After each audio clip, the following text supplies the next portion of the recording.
There's the list.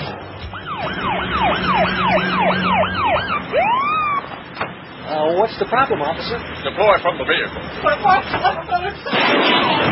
If you're caught driving without a seatbelt, you will be removed from your car and shot. The police now have the authority to enforce seatbelt safety under the new Patriot Act 2. The new law is in effect now, so click it or be shot. Officers don't like doing this. They are only following orders. It's for your own protection in the never-ending fight against terrorism. Terrorist acts such as mouth noise, burping, and farting could be annoying to others. So under Patriot Act 2, eating will no longer be permitted in restaurants. Anyone eating outside the designated eating area will also be shot. It's the law. We like saying that. The law. The law. The law. The law. The law. It's the law. It's not the best edit in the history of mankind, but it'll do. It worked for us. Huh? Did it really? Yeah. You're probably sitting there wondering, boy, he had bleeped that farting sound out or not? Yeah. That's why I played it. I want to show off my great job that I did over the weekend. Your skizzles. Yeah. Anyway, plus I like that anyway a lot, that bit. Oh, now you didn't tell Muff about that disc that I got that was all messed up and screwed up? No, I plumb forgot. I figured you would have. No, well, we had all this other... See, Duff, you didn't realize this is not only the operations manager, but he's also the part-time sales manager because Screw Ann don't do it. She ain't doing that job. Yeah, no, she don't do it. Not that, anyway. She's busy managing other things. But at any rate, so that's part of his other job, and every day when he comes in, I have to jump all over his ass, which is another story, about all these sales problems. Well, this piece of copy, it's just garbage that we got a bunch of slackers back there that don't want to do any work. It's just an ongoing thing, never going to change, and there's really not much point talking about it, except that I enjoy doing it, just to give them a real shtuch which they deserve collectively. I think they all caught Todd Dreck disease, is what I'm thinking. Well, when they're as close as they are over there. They're all sitting in them little cubicles back there. Mm-hmm. Anyway, George probably took, I don't think I can come close to that poll that George took yesterday. That may be the definitive poll. Eric came up with that one, and I laud him loudly. Did he really? Sure. Eric came up with that. That's right. Well, when's Eric going to be turning the reins of control over to Josh, as a matter of fact, now that you mention that? When is he going to finally cut loose with this insanity, this obsessive behavior of his, where he refuses to just turn over a lot of that work to Josh, who's just aching and dying, not so much to do the work, but to make a few bucks off it. Oh, he is aching and dying. Right. When is that going to happen? Anytime soon? No. I avoid, because I don't want to call Eric and have a because it's the 1st of June, and I made a resolution just about 30 seconds ago that once June 1st comes for the rest of the year, Eric and I don't have any verbal communication. It just is better all the way around, you know what I'm saying? Oh, I'm sorry. I wasn't listening. It just makes for a happier existence. It's June number 1, folks. Oh! All right, boy. I can smell it in the air. In fact, that schedule we had last week with the ball games is pretty good. Tomorrow we got a nice schedule too. We got a good scam going, which we like a lot. We got Marlins pregame at 12:30 tomorrow, and then a game at 1 o'clock. The Reds and the Marlins again, 1:05. What is it, about 80-game series or what? Seems like they've been playing the Reds forever. But at any rate, and then we got the Trends coming 11:30 tomorrow morning, the Arbitrends. Oh, we got some big radio news today, by the way, before we do much of anything else. Although here's the result of your Eric's poll yesterday. This is almost as good, but not quite as paper or plastic. Which it's a little spastic. Yeah, we considered that. In addition to which, now, are you talking about regular potato salad or like German potato salad, which is a horse of a different color? Well, tell us about German potato salad. Maybe I don't know about it. It's white. Okay. In fact, if your potato salad isn't white, it's probably like rancid. No, just because there's some mustard in pickles. It. What? Mustard and diced pickles. Or yellow pickles? No, the pickles are green, but it's not going to turn green. No. It's the mustard, mostly. The potato salad still should be white. Otherwise, it's probably got a lot of botulism and crap in it, and I would throw it out. Either that or get ready for a quick trip to the emergency room. What color should potato salad be? Here's the definitive poll all these years. Oh! And leave it to Eric to come up with that. White, 406. Yellow, 330. 736 votes, even on an idiotic question like that. That goes to show our crowd, huh? Such as they are. Oh, before we get to the thing about Mel Karmazin, Howard Stern, all of that latest excitement. Yeah. Other excitement, a car bomb exploded today in central Baghdad outside the offices of the Patriotic Union of Kurdistan, which is located just outside the Green Zone headquarters of the U.S.-run coalition. At least 3 people were killed, 20 were injured. Meanwhile, as a matter of fact, the bomb was just one of several blasts heard in the capital just after reports circulated of Ghazi Mashal Ajil al-Yawar. I always like those guys with 4 names, one of them hyphenated. Ghazi Mashal Ajil al-Yawar, current head of the Iraqi Governing Council, had been selected as president of the interim government set to take power on June 30th. Another blast, followed by gunfire, sent a mushroom cloud 100 feet billowing into the dusty air, hanging over the city. See, back when Bushmeister was talking about that mushroom cloud, we didn't realize he was talking about over Baghdad. Coalition aircraft could be heard flying over Baghdad. Elsewhere, a car bomb exploded near the U.S. military base in northern Iraq today. 11 Iraqis were killed, 26 were wounded in the explosion. It's emancipation by decapitation is what it is. No, like these are their growing pains. Thousands and thousands and thousands of dead Iraqis so that we can democratize Iraq and make them free for the rest of all this other crap. It's really sad. And the world sits back and like that. Tragic, no matter what time you tell these people. Like Abu Ghraib. Mel Karmazin out at Viacom. Oh, and also, I want to mention it right now, speaking of radio news, Al Franken is working for free. That's how well Air America is doing. You know, they did good in the numbers, but like I told you before the show today, we don't need Air America in New York City. John Kerry and the Liberals don't need any help in New York City or in winning New York State in this year's election. They'll win New York State by a landslide, just like Gore did. That's not a problem. If you're going to counteract Rush Limbaugh and Bill O'Reilly and all the other right-wing Nazis on the air in America, Sean Hannity, all of these clowns, then the way you have to do it is be like syndicated national. Be all over the country. Not just in markets where, like, Kerry's always... what's the point? What does that accomplish?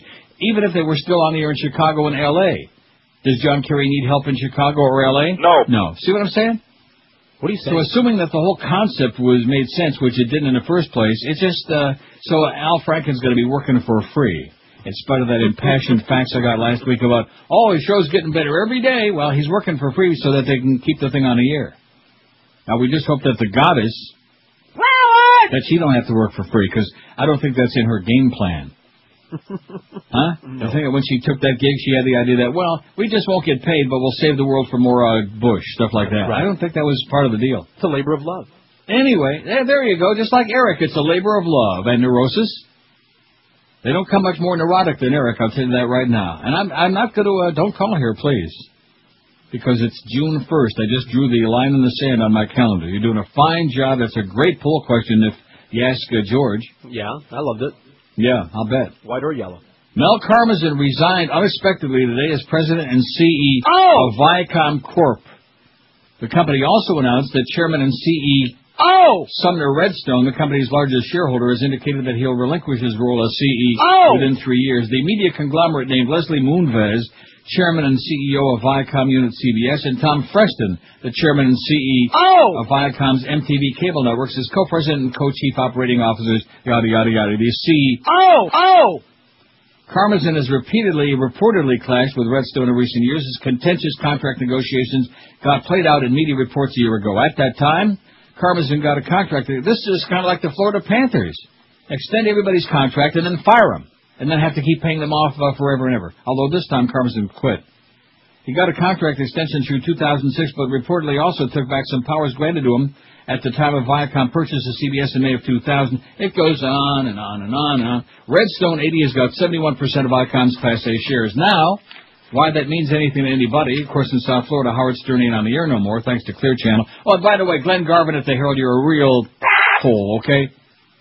Finally, last week, he wrote a column which I had missed until I saw a rebuttal and letters to the editor in Herald this morning. What an idiot you are. Oh, well, Clear Channel doesn't have a monopoly. They only own 1,200 out of 10,000 radio stations. That's not a monopoly. Yeah, right. And the billboards and all the venues for concerts, all of these things, you know. No, they don't have no monopoly on music. In addition to which, it's got the entire number isn't what really is relevant. It's how many they control in major markets. That's what's scary. Like in South Florida. But if Glenn knew anything about radio in South Florida, he'd be writing about that instead of a bunch of crap about some Frontline documentary on PBS. It's tragic. It really is. Glenn Garvin, another in a long list of losers at the Herald. Howard Stern gives Sherry Redstone thumbs down. According to the New York Post, Howard Stern told his listeners last Thursday that Sherry's going to run the company, not Mel. So evidently he knew something. He then added that Viacom president Mel Karmazin would leave the company, which he did this morning, because of Sumner Redstone and Sumner's daughter, who I understand is really difficult, Howard said. The newspaper goes on to say that Stern, K-Rock sales manager Frank Flores, and account executive Sam Benrubi all will leave the company if Karmazin goes. Well, he left this morning, so we'll see. We've already made a pact, Stern said, chastising station general manager Tom Cusano for not being on board. Mel's going to remember that you wouldn't walk out without us. The guy who gave you your start, you're not even loyal to, bleep you, he said, meaning the GM. Sherry Redstone, 50, is director of Viacom and president of parent company National Amusements. So there's the reason that Karmazin leaving Viacom is significant, as Stern is threatening to walk. Of course, that goes on every week. He's been threatening to walk out for how many months now? About 30, man. Yeah. In addition to which, you got Paul and old Ron there in South Florida now, which when the numbers come out tomorrow morning at 11:30 when that trend comes out, then you're really going to see 2 months without Stern. And, of course, then the following one, when the next trend comes out, that's going to be the real biggie. You know what I'm saying? Well, I'm sure now that they're on there, the numbers will come right back up. Yeah. Oh, yeah. No, but you're missing the point. But you'll see 2 months of their performance on Zeta minus the Stern competition. That ought to be really, really interesting, is what I'm thinking right now. How many people want to hear their stale old retread material? 12 minutes after 10 at 560 WQM. And also, don't let me forget to mention, even though we're not doing this poll because we've done it a zillion times, about the world's most beautiful women. Yeah. WQM, hello. Uncle Neil. Yes, sir. Good morning. Buenos dias. I didn't catch George yesterday, but did you see that piece about Bushy holding Saddam's gun as a trophy? Yeah, we had it on our website. Yeah, thank you. In fact, we had some interesting articles about the Freudian significance of that.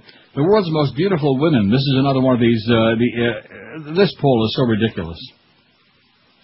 Now, where does it say in this article who did this poll? The fashion industry experts, but it doesn't say what organization. It's got to be in this article somewhere. It's a really poor article because it's in the National Post, which is a crappy paper. But at any rate, we'll get to it. When you hear who they selected as the world's most beautiful woman, you are going to, well, you already know because I told you, but it's puke-inducing. It's very, very aggravating. I mean, it's all subjective, obviously, but the person they picked shouldn't even be in the top 100.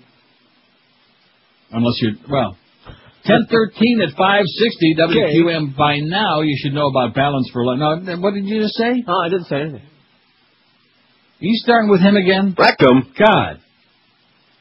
Oh, I checked out that thing about beer in the bottle and beer in the... Balance for Life is what we're talking about, right? Would you stop so I can do this spot already, please? This is one of the worst pieces of copy I ever saw in my life, which includes a lot of territory from the sales department. I don't need any extra help in screwing it up. Now, a big issue for most people on Balance for Life is should you do the 5-day plan or the 7-day plan.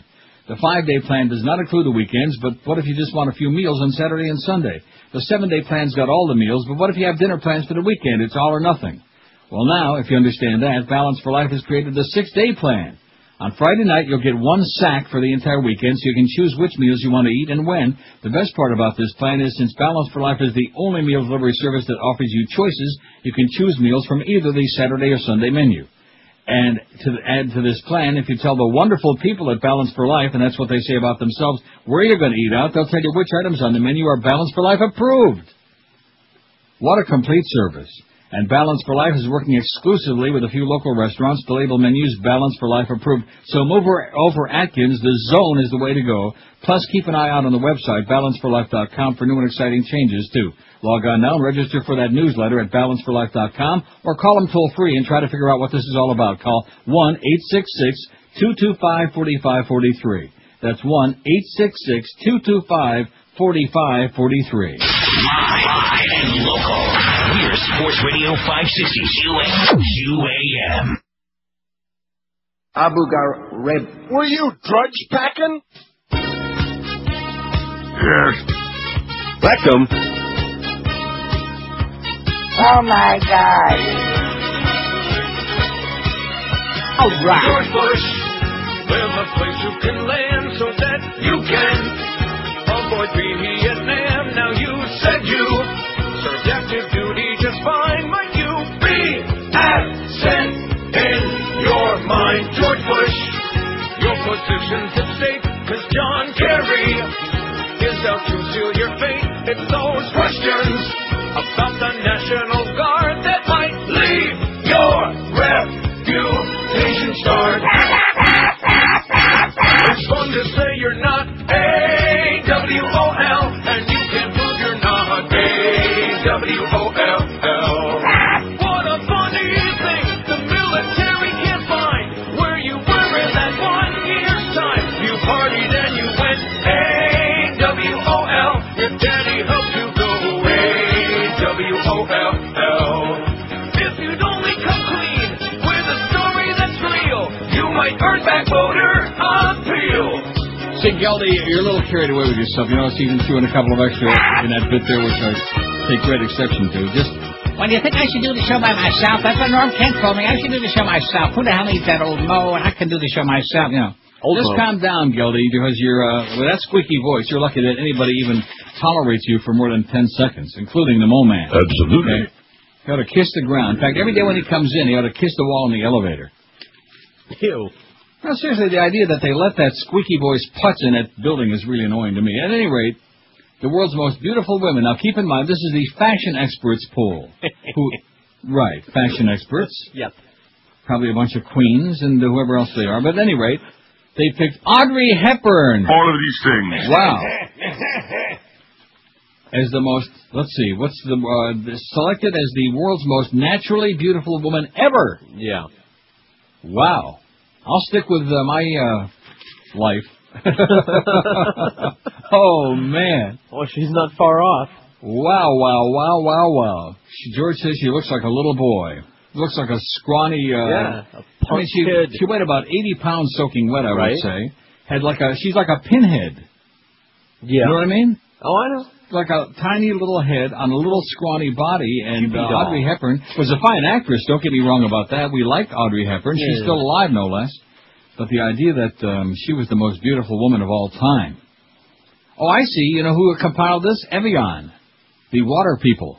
Well, maybe they're drinking something beside Evian, or maybe they're spiking it with something, because you have to be out of your mind. You want to hear the top 10? In fact, kill some good time. Read the whole top 100 here. Audrey Hepburn was number 1. Liv Tyler is number 2, which is lovely as she is. The idea that she's the second most beautiful woman in the world is just annoying to me. This is of all time, keep in mind. She beats Audrey. Yeah, but then again, so does... everybody. Yeah, so does Rosie O'Donnell. Oh, no.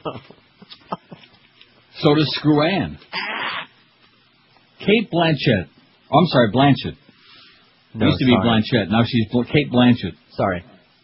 Angelina Jolie. Okay. Grace Kelly's number 5. Yeah. Natalie Imbruglia. I have no idea who that is. Lesbian singer. Is she attractive? Well, she plays at the Liz Fair concerts, or the, whatchamacallit? The Leslie Fair? She's cute. She's very plain. Juliette Binoche. Okay, she's beautiful. Halle Berry. Yeah. Boy, Halle Berry's pretty, but not a top 10. I'm sorry. Smoking. Huh? She's smoking. No. Yeah. No. Hot. No. Hot, but not. There's a difference here. We're talking about the cream of the crop, baby. We're talking about the top 10 most beautiful women ever. Yeah, there are better looking people than Helen. Well, that's my point. Helena Christensen, Elle Macpherson, Cameron Diaz. Cameron Diaz. Now, wait a minute, you just blew right past Helena Christensen, who's one of the ugliest people I've ever seen. Well, I got a bigger fish to fry here. We got a full 4-hour show here today, but even so, we got crap to do. Plus, take some of these really great calls like this one on line 9. QAM, hello. Lisa Lawrence. She's a famous female pornography superstar. Oh, great. We're not. This is taking names now. Oh, brother. You know something? You people are sad. Does that tell you about my psychic powers? What did I start? What little drop-in did I start the show today? Huh? It was... Where's the list? See? And I just played it because I never played it, so I played... You know. Where's the list? And sure enough, get that. We're not doing this. We've done this a million times. Stop dirty, man. We got our own poll going. We'll get to it eventually, but when I'm good and ready. We've done this one too many times. Just because this is in the newspaper doesn't mean we're going to do it, although it'll be easy to do. But we've done it just recently. Just a few months ago we did this. That was great, though. Yeah. It's so typical, man. So perfect. Choke on my hoagie from Howie's. Yeah, choke on this. Princess Diana. Oh, God. Gag me with a prune. Kate Moss. What does she weigh? About 36 this week? Charlize Theron. Now we're starting to heat up a little bit. Scarlett Johansson. I wonder if she's related to Ingemar Johansson. Oh, by the way, that NHL out of business, I think. That is the worst. If that you call that the Stanley Cup freaking finals? Oh, my God. No wonder nobody's watching in the States, eh? In fact, it seemed to me that most people here ain't watching either. What a piece of crap. Tampa Bay and Calgary, coma-inducing. My buddy there, Brad, what's his name? What's his name? I can't even think of it right now. See, that's how boring it is. Put me into a coma. What's his name? Brad Richards. Oh. Scores the only goal of the game early last night on a 5-on-3, and that's it. No more action, no more goals, no more nothing, not even a lot of great saves. Just nothing. Nothing doing. Terminal. Series tied 2 games apiece. Who cares? Isabella Rossellini. I like her a lot. I think she's a great actress. Nigella Lawson. Beyonce Knowles is one of the... Nigella Lawson? Yeah. Okay, Nigella Bites. Oh! You know what I'm going to do? I'm just going to go down the list and read you the names of people that are going to make you gag. Madonna. Okay, I'm gagging. Nicole Kidman. She's okay. Are you remembering what this poll is about? Yeah, I know, but... the most naturally beautiful woman ever? Compared to some of those other people they have on there. Jennifer Lopez. Hold it. Julia Roberts. No. Kylie Minogue. No Kylie. Gwyneth Paltrow. Kate Winslet. No. I'm just doing the ones that just, some of these people I never heard of. And Jacqueline Kennedy Onassis. Oh, yeah. Marlena Dietrich. Talk about Butch. Penelope Cruz. Dido. I almost said dildo. Oh, I can't say that no more. I call her that. She answers dildo to it too, yeah. Ingrid Bergman, you talk about who is the butchest of them all. Greta Garbo. No. Let's see. Grace Jones. Oh, that's it for me. At that point, that's where I take this and I wipe my ass with it. I mean, that's bad. The most naturally beautiful woman ever, Grace Jones. Holy moly. I think even Gracie Allen would be a better choice than that. That is bad. Here's our poll today. What was the best movie death scene of all time? Now we're talking. Something you can sink your teeth into. Now let's see. Who did this? A critics poll was published last Thursday, and we're just getting around to it now. Well, that's okay. All the polls all the time. Or when you call in, you can also give one for the other list, too, even though we're not doing a poll on it, because it'll give you something to say. Zamora regrets the life he took, but is ready to build his own. His liberty, however, will be brief. A native of Costa Rica, Zamora must be detained by immigration officials in Miami till he can be deported to the country of his birth, a process that could take days or even months. When he arrives, Zamora will encounter a society he barely knows. Costa Rica. Maybe he can hang out in the rainforest or with those little girls. At 42, he has never owned a car, never been out on a date, used a cell phone, or held a real job. Now, it sounds like Barry Jackson. Right? Yeah. I'm not as young as I used to be. It sounds like Robert Grieber. I'm not as young as I used to be, Zamora said in a prison interview. I'm wrinkled, I have gray hair. His case drew international attention in 1977 when his attorney, Ellis Rubin, made the sensational claim that the 15-year-old had been driven to murder by violent television crime shows. I noticed this story in the Sun Sentinel doesn't mention Ellis Rubin, at least not so far. It just is his attorney. I wonder why that is. No, he's in here a little later on, yeah. The publicity-seeking, self-aggrandizing Ellis Rubin. TV intoxication. Had he been freed earlier, Zamora fancies, he might have wanted to make up for lost time going to parties and meeting different women. Now all he wants to find is someone with whom he can start a family. That's what I've missed the most and what I want the most, said Zamora, who's seen his brothers and sisters grow up through short prison visits. Now I'm getting out and I have to make my own world.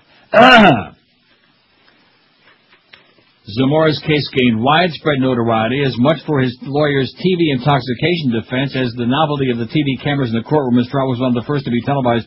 Critics later disparaged Zamora's attorney, Ellis Rubin, for turning the trial into a media circus. Absolutely. Rubin claimed the teenager couldn't tell the difference between reality and fantasy because of his obsession with the television show Kojak. Yeah. Too many lollipops, I think. Jurors convicted Zamora and their 14-year-old friend, Daryl Agrella, of murdering and robbing Eleanor Haggard, 83, and then using the woman's 72 Buick to go on a trip to Disney World. Zamora appealed his conviction, charging that Rubin made a mockery of his defense and was only interested in self-promoting publicity, but an Atlanta federal appeals court upheld the verdict.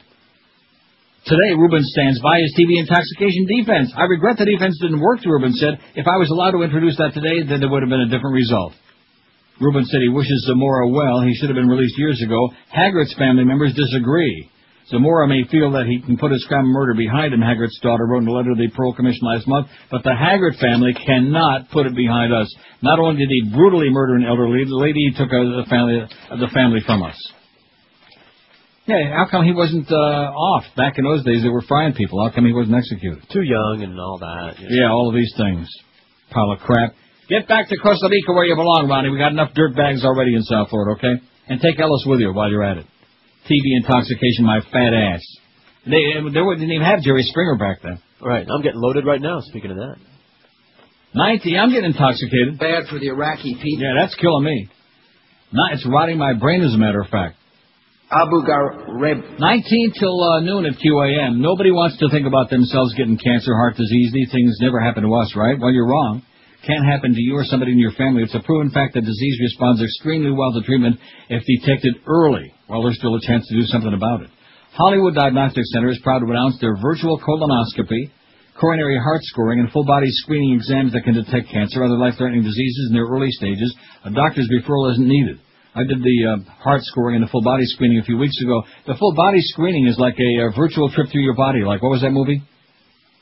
The Journey to the center of your... voyage? Intestinal voyage, yeah. For all your imaging exams, call Hollywood Diagnostics at 954-966-3600 for a test that can give you and your family peace of mind. And then if there should be something wrong, you can catch it early enough to do something about it.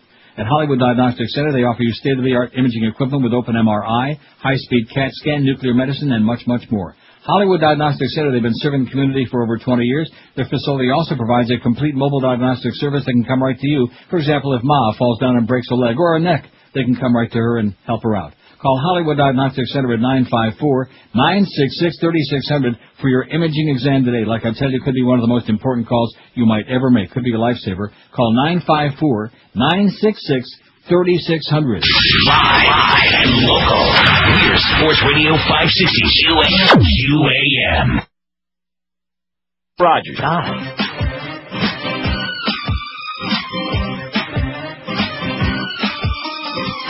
Hey, bonjour, ma fille, he's calling. A guy like that has my phone ringing. A Playboy spread, I'm thinking. He'll see all of me, my backside, and both my face and my naughty bits. A Playboy spread might do it. Shirt high, won't come down, but my head show my lashes down. Can you see them now?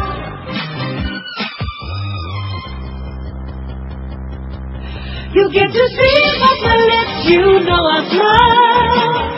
I'm topless, got a staple for my brand new belly button ring. The centerfold's looking right at you, I'm topless. And I know what I do with one hand when I'm topless. Can only hope that it's you, that you'll see me topless. You know, I listened to about 10 seconds of this Bushmeister crap there at the White House, and it's finally dawned on me that the war on terror now does include Iraq. It didn't before. Right. Oh, yeah, it does now. It did not include Iraq a year ago on March, but now it does. So it goes to show you what comes around goes around. 5670560, what was the all-time best movie death scene? We've ignored our poll badly here. We just haven't been laying on it. Psycho, the shower scene 50. The Godfather, Sonny gets it on the causeway. Santino, they made him look like a piece of Swiss cheese. Guy was in there listening to the ball game, listening to the Yankee game, I believe, on the radio. And, of course, he was in on it, too, the toll taker. Always be aware of those toll takers. If they, bend down real fast, it means one of two things. Wreck them. Huh? Right, run. Now, Duff told me, he says, if the toll taker bends down real quick, it means one of two things. The Godfather, Sonny gets it on the causeway, 36. Dr. Strangelove, Ride the Bomb, 28. Slim Pickens. Jaws, kind of like South Florida radio, Slim Pickens.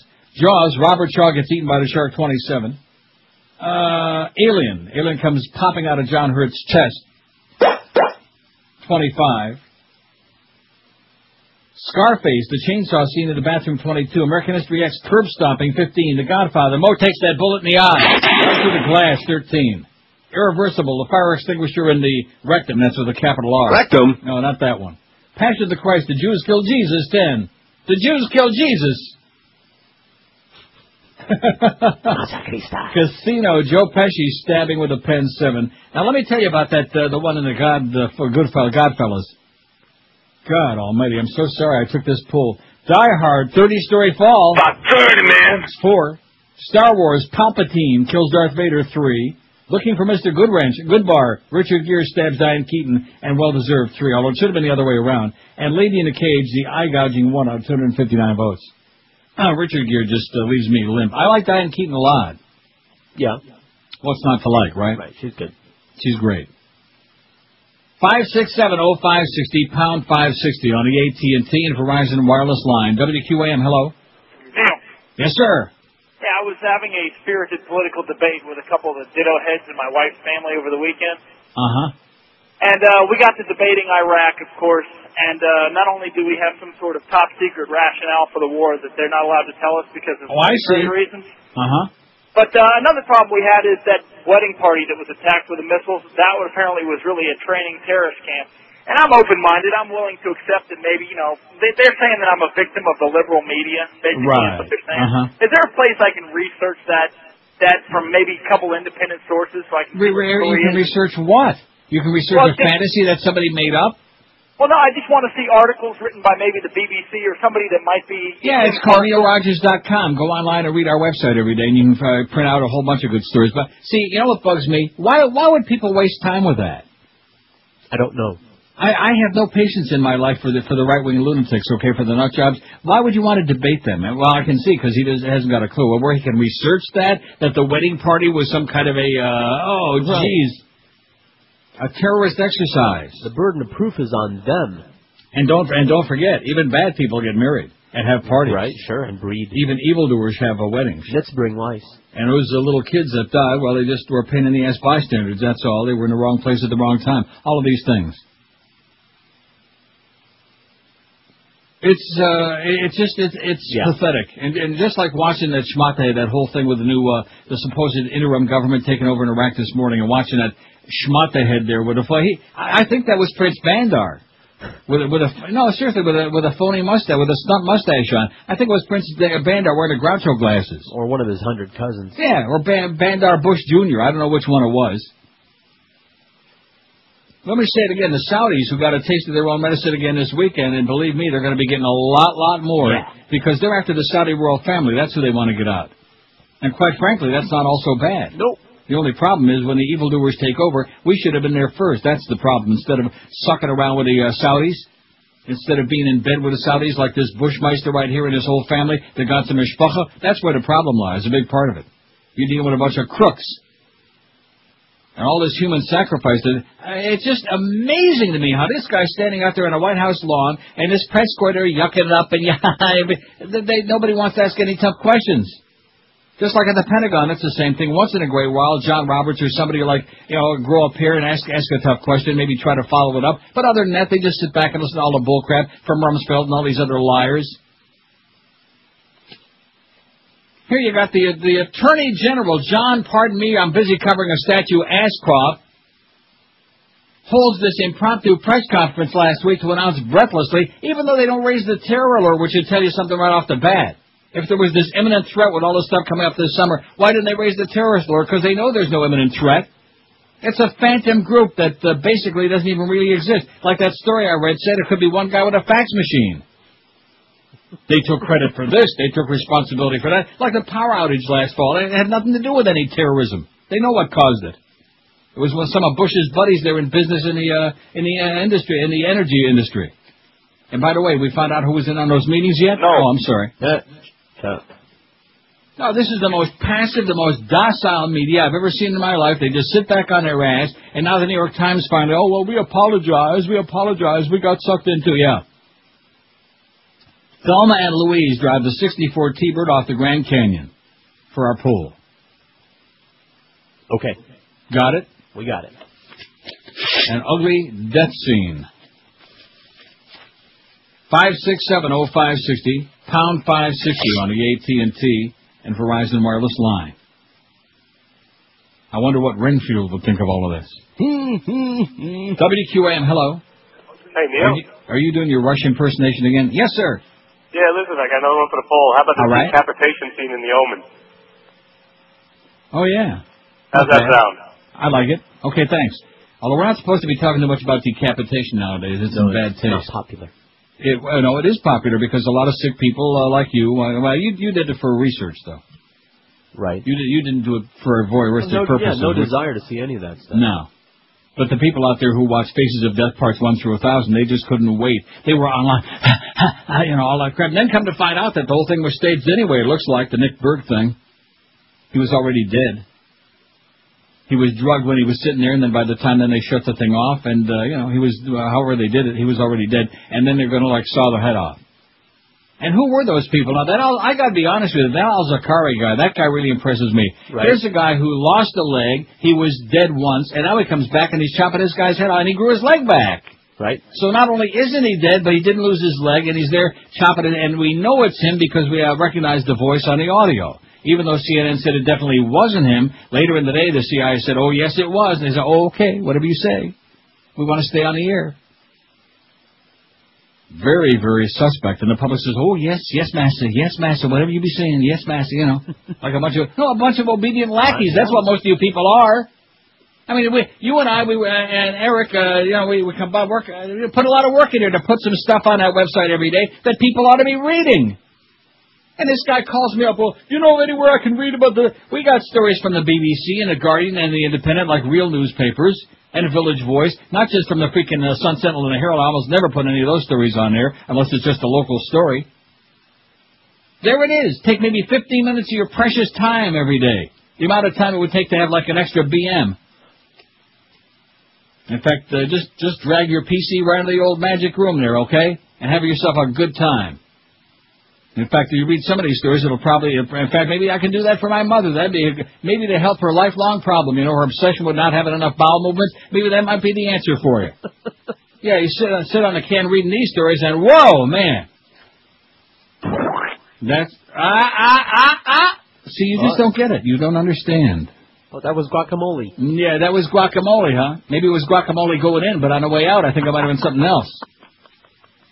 Wow. Green. Yeah, it was green, all right. You're going to be doing the green apple quick step. You play that thing again. At any rate, 3 minutes. What am I getting all whipped up about? It's a radio show. That's all. We're not going to change. We're not going to make people smart. We're not going to make people think. We're not going to make people open up their minds. They got this bozo, this doofus. That is peaceful. Yeah. Abu. Oh boy, we got to send him to Abuba. Hey, by now you all know about Balance for Life, and we know a big issue for most of you is should you do the 5-day or 7-day plan. I've been wondering about that all weekend, you know what? The 5-day plan doesn't include the weekends, but what if you just want a few meals on Saturday and Sunday? The 7-day plan has got all the meals, but what if you have dinner plans on the weekend? It's all or nothing with that 7-day plan. But now, if you can understand this, write it down, take some notes. Now Balance for Life has created the 6-day plan. On Friday night, you'll get one sack for the entire weekend, so you can choose which meals you want to eat and when. The best part about this plan is since Balance for Life is the only meal delivery service that offers you choices, you can pick out meals from either the Saturday or Sunday menu. And add to this plan, if you tell the wonderful people at Balance for Life where you're going to eat out, they'll tell you which items on the menu are Balance for Life approved. What a complete service, because Balance for Life is working exclusively with a few local restaurants to label menu items Balance for Life approved. So move over Atkins, Dr. Bob, watch your step. The Zone is the way to go. Plus, keep an eye out on the website, www.balanceforlife.com, for new and exciting changes, too, like maybe a new owner. Log on now and register for that newsletter. That's balanceforlife.com, or call them toll-free, 1-866-225-4543. Please pass on the Baba Ganoush. That's 1-866-225-4543. Live and local. This is Sports Radio 560. UAM. This is Mark Morgan. It's the 12 to 1 hour on QAM. How dare they drag the good name of the United States of America through the mud of Saddam Hussein's torture prison? Abu Ghraib. Don't like all the heartburn. Every time I see that retarded dimwit. Absolutely. On my TV. He's President Trump. Republicans muscled in, an inarticulate idiot. I don't know why they would want this guy, but now he's here. We're screwed the next 4 years with President Trump. Increíble. Oh, what I can do, count votes once more and get who we all voted for. Why did you want this? Lips drumming, stupid geek. Mindless, drunk, and rich kid. He's even dumber than me. He's President Dumb. You don't care what it took. You got him in by hook or crook. The Christian right knows what's best for you and I, but have no fear. We've got a great leader here with President Dumb. President Dumb. 1203 at 560 WQAM. Happy Tuesday to you. The Mad Doggy at 2. We got the Humper at the Belmont at 4 this afternoon in New York. Oh, he must be having some kind of a week all week. And don't forget, Dave Johnson will be calling Friday. Got the Belmont on Saturday, as Smarty Jones is going to win the Triple Crown. There's only I think like 8 or 9 horses in the field, something like that. Marlins on deck at 6:30, followed by the Reds at the Marlins at PP Park, right up the street there at 7:05, Eddie K after the game. You know, these promos that we're running, he's one of our best. I've always been embarrassed by those. And it used to be just on the Eddie K promo. He's one of our best. I mean, you know what I mean? It's just, what is that? What do you mean? What is that from? I don't know what you're talking about. The promos that we have for like, well, I don't hear them. Oh. They're sports. And now we got the new one for the Hebrew Hammer on. And they're using the same crap again. Man, Clarence, go away. Don't go away mad. Just slink off into the sunset and, have a great life, okay? Go squeeze your prostate. You get lost. Man, it's just a tragedy. Little child radio. Speaking of radio, office politics give liberal radio a rocky start, says Jacques Steinberg of the New York Times. Even by the chaotic standards of a new media company, Air America Radio's first 2 months of broadcasting have been convulsive. The fledgling talk radio network has replaced 5 top executives, been taken off the air in 2 of its top 3 markets, and lost several crucial producers. By late April, current and former executives said last week the company was perilously close to running out of money. It has since refused an infusion of cash, though it's not disclosed how much or from whom. The roiling in Air America's front office has undercut its continuing assurances that it has the financing and leadership to survive past the presidential election in November in pursuit of its goal of establishing a permanent liberal counterpart to Rush Limbaugh and his radio cohorts on the right. In a sign that the privately held company's financial woes have not fully abated, Al Franken, the network's best-known star, said in an interview last week that he had agreed not to draw a salary, however temporarily, making him an involuntary investor.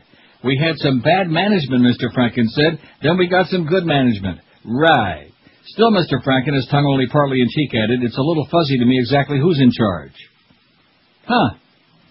The turmoil has shed light on the network's corporate culture, laying bare a mismatched collection of managers and investors, including Democratic Party fundraisers, Internet entrepreneurs, and radio veterans who, as it turned out, did not get along especially well. Even as the network was finding an audience with its blend of humor and commentary, many of the principal business relationships were dissolving the flurry of charges and countercharges. The most serious concern, how much money Air America actually had on hand when it went on the air March 31. In early March, the network's chief executive, Mark Walsh, said that the company had raised more than $20 million, enough to keep it broadcasting for months, if not years, before making a profit. At the same time, Mr. Walsh said that the network's primary backers included Evan M. Cohen, a venture capitalist who was the network's chairman, and Rex Sorensen, a business partner of Mr. Cohen, who was the chairman of Progress Media, the parent company of Air America. But in an interview on Friday, Mr. Walsh said, I was misled about that number, the $20 million. Mr. Walsh refused to say who had misled him, but he said that he had resigned in April because the company wasn't transparent. I was unable to decipher how it was being operated.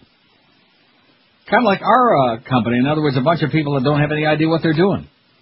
Only in our case, they're kind of like Greg Reed without the horseshoe. You know what I mean? What do you mean? Less than a month later, Mr. Cohen and Mr. Sorensen, who had previously operated radio stations together in Guam and Saipan, resigned under pressure from the company's other investors. You know, this article goes on and on. Not once does it mention the goddess in here. She's the only real broadcaster they have on that whole stinking network, and it doesn't mention her at all. It does mention about how the numbers, they beat Rush with WLIB New York 3.4 in that 1 month in the month of April. Rush had a 3.2, and they had a 3.4, 25.54. How do you like that? Of course, they had a lot of publicity and a lot of, hype in the beginning, but nevertheless, that's pretty good. The only problem is that they're not making any money. They're losing their ass.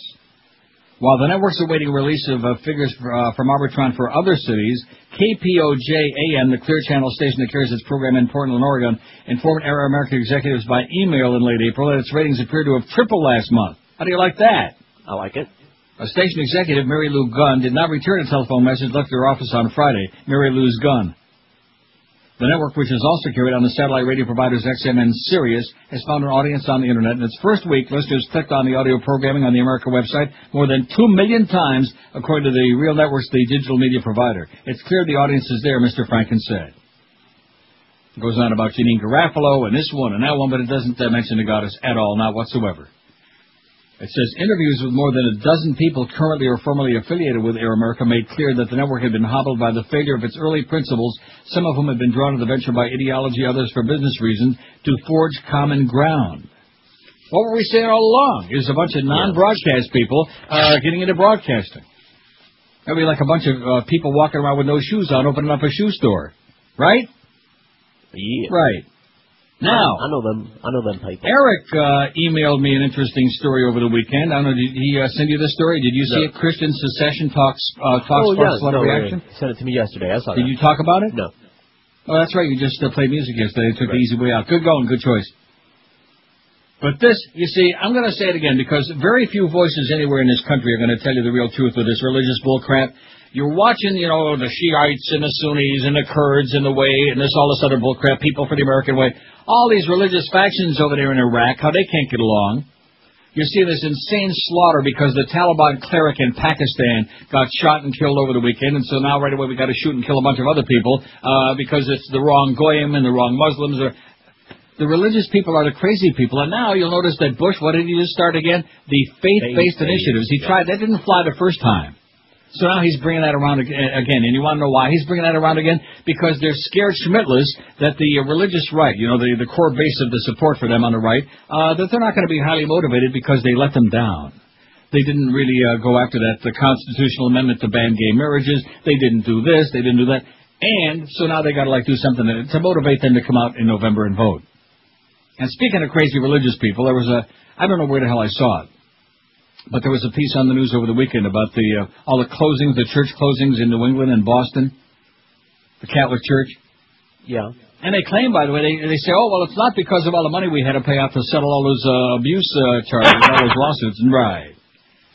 See, first it was the abuse settlements, and then the donations became much, much less. In fact, they showed a bunch of New Englanders with a heavy accent saying, I'm not giving another dime to that bunch of grave robbers. I'm not, and so people stopped giving to a bunch of pedophiles.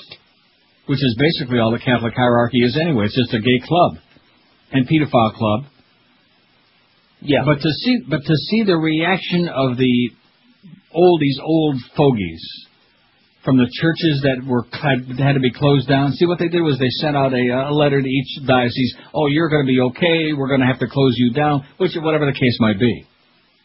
And to watch these people wailing and hysterical and the caterwauling and the psychosis you would have thought that somebody just took away their Charmin tissue. The Catholic bawling. Wow. Based on what? Why is that such a big deal? Why is that so important? Oh, Neil, you wouldn't understand. No, I don't understand. They're not going to go to heaven now. It's another fraternity. It's another club. Why is it that they're not going to go to heaven if they don't go to the church that's 10 blocks down the street? What difference does it make what building they go to church in? They got to drive further. What difference does it make what pedophile is up there standing at the altar, talking a bunch of crap with his dress and his silly outfit on, sticking wafers in their mouth and drinking all that wine? They want their own. And by the way, let me say it again, people. Don't be drinking out of the same cup if you're smart. So we got this great story. I'm going to get into this. Christian secession talk sparks a lot of reaction. Hundreds of Americans, national news media, contact activists looking to form a new nation. Maybe Bush could be president of that nation, as he says it. Nation. He talks like an illiterate doofus, and you want to know why? Because he's an illiterate doofus? Because he's an illiterate doofus. Good day. And local.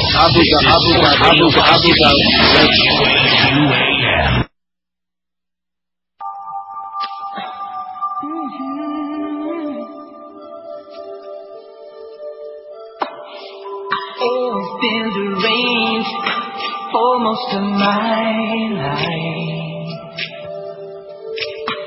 I'm gonna change my looks, gonna make a difference, gonna be alright.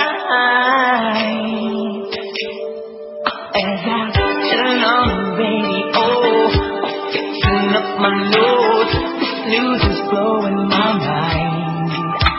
I got to kiss my cheek. Alive in me, and I am a guy defending for perverted needs. Got a thing for touch and plastic surgery lies. I'm a one-man freak show.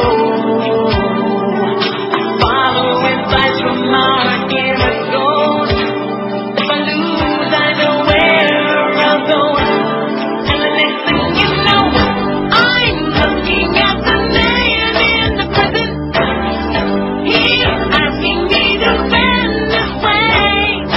Rectum. No, this could have been any clearer. If you want to make your world a better place, Michael drop the soap and bend this way. Boy, they use that body lotion, man. That body, whatever the hell it's called, body wash. 1217. Although if that's a slippery bottle. If you drop that, baby, you're in big trouble. The original story on this, Christians look to form new nation within the U.S. Now, both of these stories are WorldNet Daily, which is one of those. But at any rate, wacky, I think would be a kind word. Christians look to form new nation within the U.S. Same-sex marriage called last straw, prompting plan for one state to secede. Calling the approval of same-sex marriage in Massachusetts the straw that broke the camel's back, a group of Christian activists is in the beginning stages of an effort to have one state secede from the U.S. to become its own sovereign nation. Our Christian republic has declined into a pagan democracy, says Corey Brunel, president of ChristianExodus.org, a nonprofit corporation based in Tyler, Texas. There are some issues people just can't take anymore, and same-sex marriage might finally wake up the complacent Christians. Brunel is leading the charge for a peaceful secession of one state from the Union after originally considering Alabama, Mississippi, and South Carolina due to their relatively small populations, coastal access, and the Christian nature of the electorate. Brunel says South Carolina has been selected as the target location. What a magnificent choice. Nothing could be finer than to stay out of South Carolina. The plan initially calls for at least 12,000 Christians willing to be active in political campaigns to move to the Palmetto State. We're not an invading force, we're reinforcements, Brunel tells WorldNet Daily, saying it would be a waste of time to move to liberal-minded states like Massachusetts, New York, or California, where conservative votes would be diluted. According to the Christian Exodus website, which is slated for a major relaunch next month, Christians have actively tried to return our entire land to its moral foundation for more than 20 years. We can categorically say that absolutely nothing's been achieved. If you disagree, consider this. All of these things, consider them. All of these things. Abortion continues against the wishes of many states. Children may not pray in our schools. The Bible is not welcome in schools except under strict federal guidelines. The Ten Commandments remain banned from public display. Sodomy is now legal and celebrated as diversity rather than perversion. Preaching Christianity will soon be outlawed as hate speech. And gay marriage will be foisted upon us in the very near future. All of these atrocities continue in spite of the fact that we now have the right people in places of power. Indeed, far right. Indeed, the occupant of the White House is a professing Christian. The U.S. Attorney General is believed to be a devout Christian. Conservatives control both houses of Congress, and Republican presidents appointed 7 of the 9 Supreme Court justices, including Clarence Token Thomas. The idea of moving thousands of people to effective voting in one state is not new. As World Net Daily has previously reported, the Free State Project had goals of restoring certain personal liberties and limited government, but without seceding from the Union. Last year, a group of 4,500 libertarians decided New Hampshire would be the best state. Brunel, a math teacher and cell phone dealer, stresses he's not looking for bloody battles that took place in the American Revolution and the Civil War, but rather seeking a political divorce. It's got to be different today, he says. It's got to be peaceful and brokered. But he admits if the federal government decides to use military force to stop the effort, then it can't happen. Already a dozen people are actively working on the project. Some 1,500 emails of support have been received. If all goes according to plan, Brunel is hoping to have a constitutional convention by the year 2014 with the president of the new nation, a great nation, still to be known as South Carolina, elected in 2016, which is also a presidential election year in the U.S.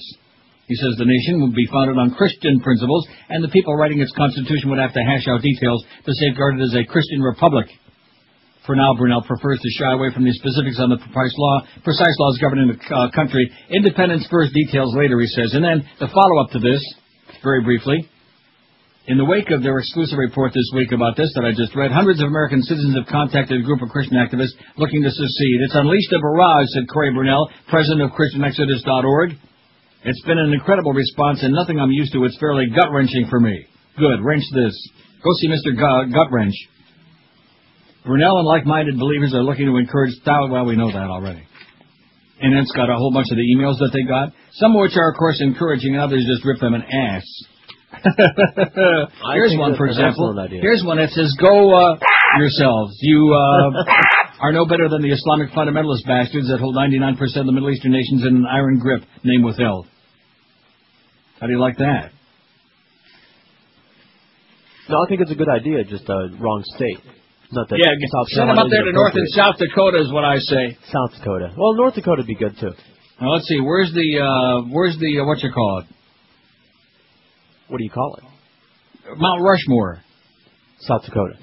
South Dakota. I always get that confused. Now, let's see. Pierre. Here's something I don't pay too much attention to the Dakotas, pardon me, but I just don't pay here's a good attention. rule of thumb. There is nothing in North Dakota. Nothing. At all. Even George McGovern was in South Dakota. Right. Even Tom Daschle is in South Dakota for the time being. Yellow grass and snow. Well, I got Cary Grant, and who else was in there? Was it Tippi Hedren? No. North by Northwest? Who was in there with Cary Grant, climbing on the face of Mount Rushmore? I don't know. Oh, come on. I never saw it. You never saw North by Northwest, one of the great Hitchcock movies of all time? Missed it. Holy moly, I can't believe that. Saw Vertigo. Yeah, Vertigo was okay. There was no North by Northwest. Rear Window. Never saw it. Was that the one with the plane? plane? Let's get back to our poll. What? Who? Was that the one with the plane? North by Northwest? The crop duster, yeah. Yeah? Never saw it. Yeah, you did. I did. Or you just, I saw that scene over and over again in movie shows. Yeah, they were trying to like do Cary, and they found out that he was having that affair with who was it? Who was it? That British actor. I had that story on last week. He was whoever that was. Peter Sellers. One of those fellers. What was the best movie death scene of all time? Psycho, the shower scene. It won the magazine thing, and it's going to win ours. 66. The Godfather. Sonny gets it on the causeway. Look what they did to my boy. 53 votes. Yeah, call the Undertaker. We're going to need him now. Call Bonacera. Scarface, chainsaw scene in the bathroom, 39. Jaws, Robert Shaw eaten by the shark, 39. What I liked was after he ate him, the shark went like that. Dr. Strangelove, Slim Pickens rides La Bamba, 36. Alien comes out of John Hurt's chest, 36. American History X, curb stomping, 23. The Godfather, another one. Mo takes a bullet to the eye, 16. Irreversible, fire extinguisher in the old rectum, 14. Casino, Joe Pesci stabbing a guy with a pen, 12. Oh, let's talk about Casino and Goodfellas again, not. Passion of the Christ, the Jews kill Jesus, 12. Star Wars, Palpatine kills Darth Vader, 9. Thelma and Louise drive the car over to Grand Canyon, 6. Looking for Mr. Goodwrench, Richard Gere stabs Diane Keaton. Wait a minute, I just sent you facts about that, and I'm having Eric change it, because I just verified it. It's Tom Berenger that stabs her in the end, not Richard Gere, even though they're both in the movie, so. Oh, I like Tom Berenger. I can't stand Richard Gere. Now I feel better about it. Yeah. If Richard Gere would have stabbed Diane Keaton, I'd feel really bad. We'd probably have to, turn all them gerbils loose. But Tom Berenger, that's another story. In fact, Tom Berenger was in a really good movie about the Klan. What was that about Mississippi? Not Mississippi burning. You know what I'm talking about? Yeah, I do. Where he was like a He was like a spy on the Klan. Right, He was like It was a good movie. He's in a Yeah. lot of good movies, Tom Berenger. He's good. Mm-hmm. At any rate, that's got a couple. That's our poll so far. We have a lot more on there, only I'm whipped up. You know who got me whipped up was that caller with that crap about his ditto head relatives. What is wrong with you people, okay? You're not going to change their mind. It's a religion to them. There's no room for discussion. Right. It's like saying you're going to have a discussion with Lard-ass Limbaugh. Unless it's a discussion about who we can get to replace Wilma and get him some more of them Aussies, forget about it, okay? It's a religion. They are closed-minded. And all these hysterical, you've just been brainwashed by the liberal media. Right. There is no liberal media. You got that Air America thing struggling like crazy, and they're preaching to the choir. They're on in New York City. Well, big deal. Congratulations to you, okay? Like New York needs some help voting for Kerry. It just doesn't make any sense to me. So ill-conceived and poorly planned out. That whole Air America thing. And the only broadcaster they got going on there, and she never gets mentioned in any of the articles. I mean, even Katrina Vanden Heuvel in The Nation wrote great things about her. But all these other articles about all of their problems, we got to hear about Al Franken and Janine Garofalo and Garofalo and Al Franken. And the fact of the matter is they're not broadcasters. But, nevertheless, who the hell are we to talk to QM? How many people we got in here aren't broadcasters? About 30, man. There you go. I mean, basically what we got, like Mandich says, Jews and jocks. 26 past noon at 560 WQAM. Is your company suffering from regulations and increased labor costs? Let Oasis Outsourcing help you when it comes to the people side of your business. Payroll administration, Fortune 500 company employee benefits, human resource services, and risk management. These are just a few of the services Oasis Outsourcing can cover to help your business be more profitable. Call Oasis Outsourcing today for a free evaluation. Call them at 1-866-OASIS. That's 1-866-286-2747. With more than 60,000 employees worldwide, Oasis Outsourcing understands the many facets of human resource management. Outsourcing is being recognized by firms both large and small as a powerful management choice, which lets you focus on your core business while leaving the operational details to the people at Oasis Outsourcing. Let Oasis Outsourcing make your business more profitable. If you want a free evaluation, no obligation, just call that toll-free number, 1-866-OASIS. That's 1-866-286-2747 for Oasis Outsourcing. Live and local. This is 560. The radio's all yours now. QAM. Holy cow, Aaron's coming. All right, put the prisoner in the chair and strap him in. What are you going to do to me? Is the power ready? Yes, sir. No! Hit the switch! What is this? Oh, no. Is this what I think it is? Oh, no, I hate you so. No, I can't take it. Shut it off. I'm begging you, shut it off. No. I can't take it. It hurts. Abu Ghraib. I'm looking it up. I think it's Eva Marie Saint, North by Northwest. I'm looking it up right now. IMDb just popped up. Cary Grant and, I just flew by that thing. Where the hell is it? Cary Grant, Eva Marie Saint, like I said, James Mason. James Mason was great. Leo G. Carroll. Remember Leo G. Carroll in Topper? No. Yeah, you've seen that. The TV show Topper? No. You must have seen that on those old retro channels. Oh, no, you don't get them. Well, at any rate, that's Martin Landau was in that too. It was also very good. Great actor, Martin Landau, underrated. Mm-hmm. Braveheart. At the end, they devolved Mel Gibson. All we can say about that is, all right. Oh man, what a shame. This is John in Columbia, South Carolina, who's just obsessed with this show. John, what are you trying to tell us? I have no life. And then he says, P.S. Vanishing Point, honorable mention, Barry Newman, 1971. What happened in Vanishing Point? I never saw it. I didn't either. Josh ain't never seen 1971, no chance. As far as the Christian, he says, bring them on. All right, bring them on. 5670560, pound 560 on the AT&T line. Here's some more suggestions. Yeah, see, I knew this was going to come in there. Steve says, The Godfather, where Michael shoots McCluskey and Saluzzo at Louis' restaurant in the Bronx. Yeah, you can't leave that out, right? It's a double-barreled short. And I'll kill them both. And Godfather 2, when young Vito kills Don Fanucci in the hallway. Remember he's messing with the light bulb? Yeah. Bada bing. So he said that's all day. What? It's not as good as Don Cicio's death. That was the best one ever. Yeah, you're right. But I think the best and most brutal killing was the Gladiator when Maximus, in his first solo arena battle, ironically in the Middle East, beheaded his final combatant with 2 swords. Yeah. What do you think? No. Why There's nothing not? good about Gladiator, including any of the deaths. But okay. What do I know? Well, that's what Steve says. Don't be arguing with Stevie. He was doing real well till he got to that. 5670560. I got some good stuff here. Oh, and well, we never got to that thing about Chicago and Walmart. Good. Never got to that last week, and it's probably just as well. It's too depressing. You mentioned it. Did I? Yes, you did. Great. That's what we need is a Walmart on every street corner, a Walgreen on every street corner. Anything that begins with letters W-A-L, like a gigantic wall would be good, like they're doing it, like Sharon is doing over there with his Jewish Berlin Wall. The Wall of Love. Right. The Wall of Love to keep everybody else, all you other pulls out. That's what it's all about. WQAM, hello. Hello, Neil? Yes, sir. Hi, how you doing? I got an obscure one for you, Paul. Okay. But it was rather brutal. In Godfather 2, when Michael sends Carlo to Las Vegas, and I believe it's Clemenza who puts the right. wire The Garrett. Right. And it's enough to yank him all the way into the back seat. Yeah, he turns around and says, "Oh, hi, Carlo." Yeah. Yeah. That was a pleasant one. Exactly. No Not bad. blood and guts, but you leave it to your imagination. And, It was very good. And not only that, I'll give you another good one. How about when Luca Brasi goes to visit Bruno Tattaglia in Saluzzo and pretends he wants to join the family? Oh, and, yeah. That's a pleasant one, too. He sticks the knife in his hand so he can't get away from the bar, and then he gets garroted from behind. Good choice, pal. Have a great day. Thanks. You too, thank you. That is a good choice. So we want to put one or both of those, huh? Godfather 1.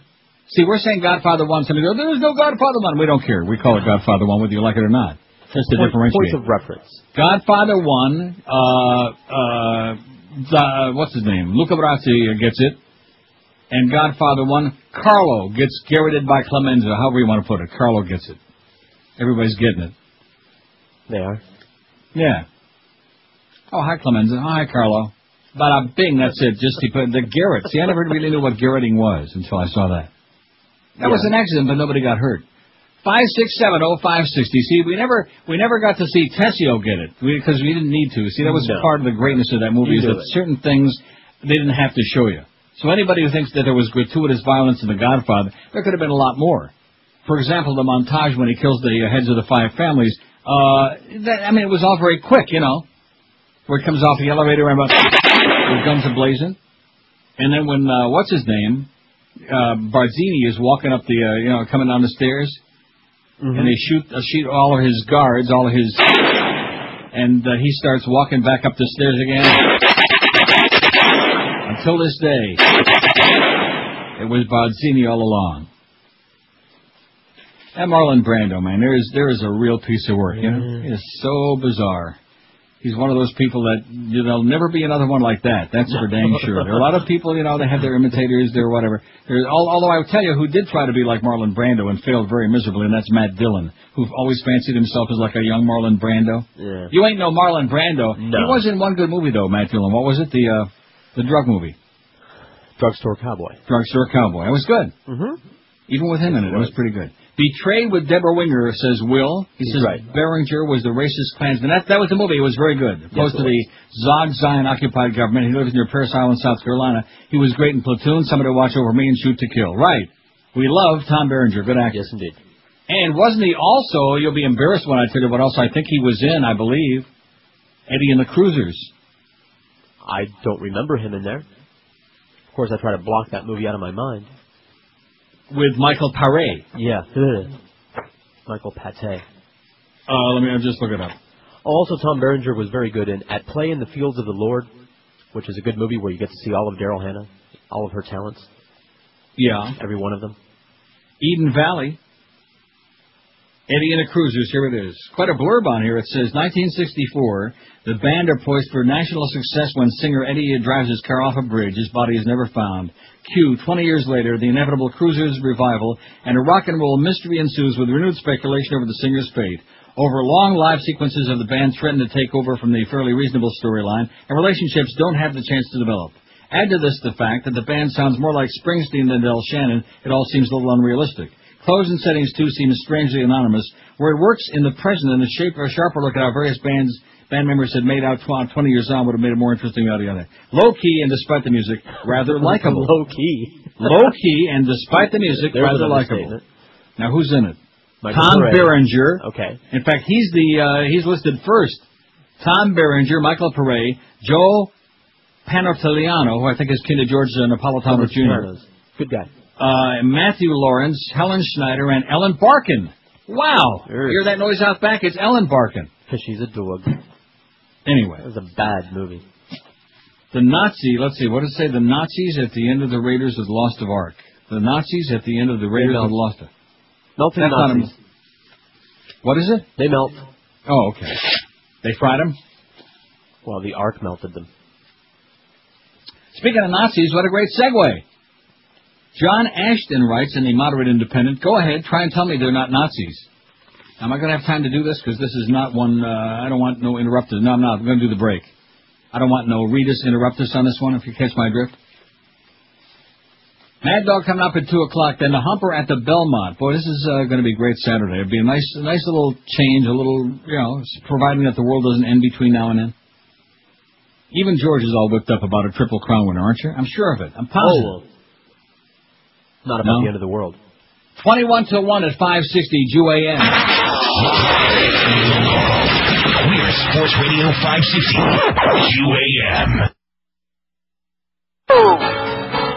Jose Padilla admits he was a Al-Qaeda tag. How do you like that? He was going to blow up houses and do all of these bad things.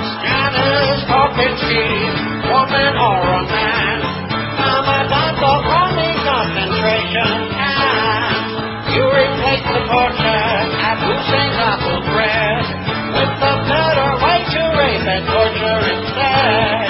Conquering Iraq because we hate them for something that we know they did not do. Bush-Obama Nazi occupation. Now we're all screwed. Yes. And it's coffee cheese. Let that freedom ring. And high electrified barbed wire do their thing. Take those naked inmates, stack them in a pile. There's a Kodak moment to say cheese and smile. Overseeing all that rapist torture. In Wrestling go atrocities for bombs. Like Nuremberg, you only follow orders. Look what we've become. Janet Kopinski, Mary Catbull died. Wrapped in her black rubber on a Saturday night. Man, what a ducky fish he is. So Jose Padilla, they're going to have a press conference shortly. We finally got one right. Oh! Right. Aren't you proud? I'm thrilled and excited. Now, Stephen Hatfield, that person of interest, did he send the anthrax mailing? No. No. And did we ever catch the person who did that? No. And Osama Yamala? No. And Jose Padilla? No. I mean, whoever? No, we weren't torturing this Padilla guy, were we? Probably. In fact, he probably spent some time at Abu Ghraib. Anyway, John S. Ashton in the Moderate Independent writes, deem whoever you want a terrorist and round them up. Lock them up without having to prove they even did anything for as long as you feel like, without letting them talk to a lawyer or even their own family. Send them off to camps. And then forget even the most basic human rights and morality and flat out torture these suspects. The Bush-Limbauians have spoken. According to a just-released ABC News poll, most Republicans, 55%, say physical abuse is acceptable. And this number is not just Bush-brand Republicans, but all Republicans, including moderates. When you just pull out the pro-war Bushies, it gets even better. Among Americans who strongly feel the war was worth fighting, half say torture is acceptable. Half say torture is acceptable, not just abuse, such as sleep deprivation, hooding, noise bombing, punching, kicking, and sexually humiliating. No, that was what was considered only abuse in this poll. No, half of pro-war Bush-Limbaugh-brand Americans say all-out torture is acceptable. Those who argue against comparisons between the current administration and its supporters in 1930s Nazi Germany make the case that our present government may be rolling over constitutional rights and launching offensive wars, but they would never become as horribly cruel and immoral as the Nazis did. It wasn't enough when our president made comments that led to death threats against 3 innocent American women for merely criticizing his policies. Remember the Dixie Chicks? It wasn't enough when he passed an act that said he can discard all constitutional protections at his whim merely by calling someone a terrorist. No, it wasn't even enough when he set up camps, of course, just outside the country, as Hitler did in Poland to keep the true nastiness elsewhere. No, none of these direct parallels were enough, and Democrats and independents are not innocent either. According to the poll, 40% of independents think torture is acceptable, and 27% of Democrats agree. On the good news side, two-thirds of Americans deem abuse unacceptable in all cases, including 75% of Democrats. And majorities of independents and Republicans, when moderate non-Bushy type Republicans are included, oppose torture. But come on, folks, 50% of Bush-brand pro-war Americans think not just some abuse, such as hooding, kicking, punching, sleep-depriving, but flat-out torture is just fine with them, and not much less than half of independents and Republicans are fine with it as well. Torture. And no, it doesn't even really matter who we're talking about getting tortured or why they were or weren't, what they were not involved in. As ABC reports, views on torture and physical abuse are virtually identical, whether the targets are suspected terrorists or suspects in recent attacks against U.S. forces in Iraq and Afghanistan. So there you have that. Not only don't they have to be known terrorists, they don't have to even be suspected terrorists for these people to be okay with torturing them. As long as someone somewhere feels like suspecting someone of something, half the Bushies say it's okay to torture them. As independents, we at the Moderate Independent welcome a variety of views and readers. We welcome conservative independents, liberal independents, Democrats, Republicans, Greens, people of any beliefs or partisan persuasion who are looking for news coverage that puts truth in what is best for America above all else. But we absolutely do not welcome anyone of any persuasion who believes that torture is acceptable. You inhuman barbarian asses are no better than the terrorist scum we're fighting. You're not Americans, but amoralist anarchists who don't believe in even the most basic of human rights or rules of law. And as such, you are the lowest scum on the face of the earth and deserve to be given the treatment you condone for use on others of your breed. You are Osama, you are Saddam, you are the Nazis, period. No useful human being would ever condone torture of anyone for any reason. Yes, you claim the high road so you can take the low road. You claim to be good Christians and then act without even the least bit of human dignity of morality. Jesus offered up the other cheek. You condone punching that cheek while the man is naked, wearing a hood, and being forced to masturbate in front of growling dogs. You claim to hate terrorists because they don't operate by basic accepted rules of war and human rights, and then you say you're just fine doing the same. You claim to be one of the ones who can define and dictate American values and family values, and then openly state that what you really embrace are terrorist values, anarchist values, and inhuman torture values. You knew the torture we were starting to find out about was occurring, and you were glad for it. We told our readers that before, and now it's seen confirmed in this poll. While ABC News reports all of this without alarm, we at Moderate Independent call each and every one of you out as the unhuman, un-American, Nazi-like scum you are. In our ranks, the two-thirds of us who have basic human values, the mix of us from all political persuasions and parties who know that torture is never acceptable, are here branded together to make sure you lowly trash will no longer have a hold on the government of the greatest, most moral nation ever to grace the face of the earth. Bush-brand, torture-condoning scum, your days are numbered as we Americans join together to restore our nation's good name and remove from power those who don't believe in law, morality, and basic American values. Wow. Too bad they didn't really come out and say what they were thinking, right? I hate it when they hold back. Yeah. That should be read. Oh, you tore it up. Oh, it's on our website. Every day. It's on our website. It's on there. I can print it out again and again from the Moderate Independent, John Ashton. Great article, right on target. It tells it like it is. Like I said, arguing with people who have closed minds, there's no difference. It's a religion. The whole right-wing thing, man, that's why the religions are at the forefront of the whole deal. And the rest of you who want to join on that bandwagon, man, all I can say is heaven help the rest of us. Oh, look at this. Here's came out of the closet. Here's the old Dick Cheney. Intelligence officers and national security personnel could share information about potential threats. The FBI and the CIA often failed to share critical information, and in some cases, divisions within... Well, this is Patriot Act 5. This is the one where they come over and take your dogs and cats and your kids away and tap your phone and stick like little cameras in. Like, remember in The Prisoner? Right. Cameras in every room in a home. And instead of a name, you'll just have a number. There have to be a lot of numbers, though, I guess. Steve Buscemi meets his end in the wood chipper, Fargo. Okay. And speaking of that, what about in Once Upon a Time in America? What about it? Dumpster. When James Woods... Well, we didn't actually see it, though. Right. You know, Wasn't he already dead by the time? We just saw the zits flying. Like that. Want a Pachintukas? 5670560. That's a great movie. It's just too long, and people don't have the patience to watch a 3.5 hour movie, especially the unexpurgated one. Right. The original one kill a whole day for on a boring weekend, you know? I have no right. Kill it all right. Yeah, it will. No, you don't like it? I liked it. It was too long, and I fell asleep like twice trying to get through it. Come on. I'm telling you. Man. You didn't like noodles? I like noodles. Maybe if you'd had a little With puff butter on it, yeah. on an opium pipe. Let's see. What was the best movie death scene of all time? Psycho, the shower scene, 75. They're just hanging on to that like crazy. Janet Leigh. The Godfather. Sonny gets it on the causeway, 67. Scarface, chainsaw scene in the bathroom, 50. Jaws, Robert Shaw gets eaten by the shark, 46. Dr. Strangelove and Slim Pickens rides the bomb, Una Bamba, 44. Duff liked it. Alien comes out of John Hart's chest, 43. American History X, The Curb Stomping, 24. The Godfather, Mo takes a bullet in the eye. Mo Green, 19. Casino, Joe Pesci stabbing with a pen, 18. We never did put Carlo stabs, what's his name again? Tomas, what was his name? The Sicilian Godfather. Right. Tomas, it'll come to me. It's not Don Tomasino. And that's no. Don Tomasino was their good buddy with a peg leg that got off by the phony priest and his mule-sounding son. Yeah.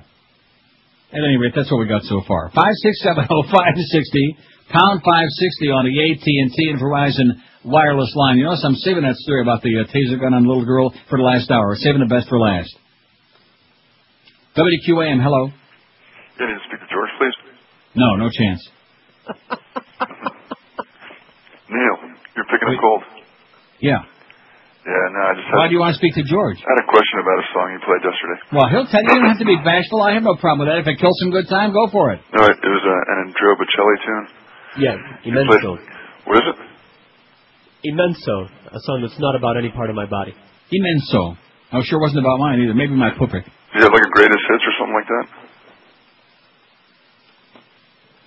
It's from the album Sogno. That's not how they pronounce it. Sonio. Are we talking Italian now? Yeah, it's Sonio. But that's how it's Come on, let's get with it. You're talking to the Italian expert. Sonio. Yeah, but if I say Sogno, then he'll know how to spell it. Sogno. Sonio. Sogno.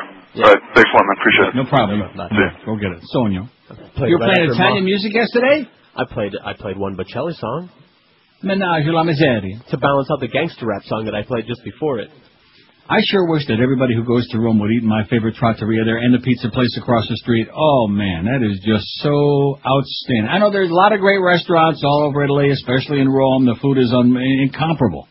All these people, I don't want to mention any names, but all these people will give you a song. Oh, our food is just like in Italy. No, it's not. First of all, it doesn't exist here. They don't have the produce in America or in Canada. The produce doesn't exist because we don't have that rich old soil that make those ripe red tomatoes. They don't have to be gassed, you know? Gassed? Gassed. That's right. Just like so many of the innocent victims were gassed in Europe during WW2 and all throughout. They don't have to be gassed. The Bayer people aren't too happy about it. Duh. Yeah. they think life is a gas. No, but seriously, there's a trattoria. What's the name of that street? It'll come to me. I want to recommend for all our people to go to Roma this summer anytime. You write it down. I don't even know the name of the restaurant. I think it's called Trattoria Amatriciana. And it's right next to the Star Metropole Hotel. Just off the corner of Via Viminale and, what's the name of that street that the hotel is on? Come on, George. I'll think of it. No, seriously, and right across the street is one of the best pizza places in all Italy. Est. Not S. Okay, you're laughing right now. It's got the real thin crust. They make it in the wood-burning oven. It cooks in 2 minutes. It's so, magnifico. Sogno. 5670560. What a spick. WQAM, hello. Yeah, this is Gabriel. I want to talk to Neil. What is it? Yeah, this is the gay show, yeah. No, it's hello? not a gay show. Yeah. What do you say? Is this a coming out announcement? Excuse me? How you doing, Pally? What do you got? Nothing. I want to talk about the poll. Yeah, and what do you got? Goodfellas. The part where Joe Pesci gets beat up with a baseball bat. That was Casino. Yeah, that was Casino. You screwing up. Wasn't it Casino? I thought it was Casino. I'm sorry, if anybody mentions Goodfellas or Casino, yeah, maybe that'll amuse you. It's okay if I blow your brains out. Leave us alone with that crap. I think I saw Casino, but I don't remember the scene you'd be talking about. Oh, that's a long time ago. They beat him up and his brother or his cousin, something like that. It's just like Alien. It's like the thing with Sigourney Weaver. I saw it at least a couple of times, I'm sure. But what year was that? 70... I don't know, 5 maybe? So let me ask you this. How come I remember, like, Psycho, maybe that's why, like you said, maybe you had your thumb right on it. Psycho had much greater impact. It stayed with you, you know? Right. But like in Alien, I remember the thing coming out of Sigourney Weaver. But it didn't. But then why do I remember that? Maybe you dreamt it. Did I dream it? It came out of John Hurt. I thought it came out of Bob Weaver. In fact, I heard it smell. The weather bird. I heard it smell like he came out of Rick Weaver. This is Sports Radio 560 QAM. The 1 to 2 hours. History comes to life on the History Channel. The year is 1968. Young men across America are ordered to serve their country in Vietnam. Starting tonight, the History Channel takes a historical and hysterical look back as they reported to the draft board. All right, listen up. When I call your name, step forward to be sworn in. Richard Cheney. Here. Are you ready to serve your country, son? Sorry, pal. I've got better things to do. Accept this check as a token of my gratitude. Oh. Okay, who's next? Rush. This is real name. Limbaugh. Rush is the name, but you might know me as Jeff Christie on KUDL. Poodle has oodles of hits. Here's a white boy with a questionable name, B.J. Thomas. Are you ready to serve your country, boy? Let me tell you this, my friend. I'm one tough-talking college dropout that cherishes my God-given right to defend it with my mouth. Now, if you'll excuse me... Come back here. No! Don't touch me! No, you don't understand. There's a bullet on my ass. It's so big, I even named it Peter. It hurts. Oh, it's painkiller. I have gay tendencies, you know. I am attracted to middle-aged white men. No! What do I do? 101 at 560. It's our gigantic 1 to 2 hour. So Jose Padilla, they finally got one right. He turned out to be an Al-Qaeda dirtbag. All right. Wanted to blow up buildings in the USA. In the USA. Guess who died? I give up hope. In fact, we forgot to mention the 2 major deaths over the weekend. Both died on Saturday. Archibald Cox and Sam Dash of Watergate fame. Oh, I saw the Dash one. Archibald Cox, who was involved in the Saturday Night Massacre. When Nixon told Elliot Richardson to fire him, and he refused to do it, and then he fired Elliot Richardson, and then, oh, brother. But he was not a crook, Nixon. Oh, I'll be honest with you, Nixon was great compared to what we got now. Yeah. I say that with no reservations whatsoever. So Sam Dash and Archibald Cox both died on Saturday, which was very unusual, and now William Manchester, author of popular biographies on Winston Churchill and Douglas MacArthur, and a chronicler of President Kennedy's assassination, has died. He was 82. He died? He had been in poor health. He recently suffered 2 strokes. He died early today at his home, said Bill Holder, spokesman at Wesleyan University, where Manchester was a professor emeritus. Kind of like, what's his name in American Beauty? What's his name? What's his name? What was his name? Professor... American Beauty or A Beautiful Mind? A Beautiful Mind. Well, did I say American Beauty? Well, that's all the same. A Beautiful Mind. What was Russell Crowe's character? I forgot. See? At any rate, let's see, here's the facts. It says Tom Berenger was also damn good in Dogs of War with Christopher Walken. Fats Domino singing I'm Walking. See, we don't want to hear Fats Domino anymore, like I told you. So Judge and Elvis, we've been too tough on the king, man. No. We take it all back. No, I don't. Yeah, well, I do. All right. In his back, well, first of all, you didn't live through it, so what the hell do you know about it? I remember. Yeah, right. Tom played the keyboard guy in Eddie and the Snoozers. He was called Toonsman. John from South Carolina is correct about Vanishing Point, Barry Newman, Cleavon Little, and Dean Jagger. Okay, you got that, Vanishing Point? Okay. Says Kowalski, Barry Newman, ex-race car driver, ex-cop, delivers a 1970 supercharged Dodge Challenger from Colorado to California. Oh, I got another one coming up in a minute. Along the way, Kowalski has flashbacks from his racing and police careers. After 2 hitchhikers file a complaint against him, he's pursued by the police. Great chase scenes. Kowalski's guided by a blind DJ, Cleavon Little, monitoring the police radios. Kowalski turns off into the desert to decide what to do. Naked motorcycle riding chick pops up. The police set up a roadblock California with Caterpillar tractors.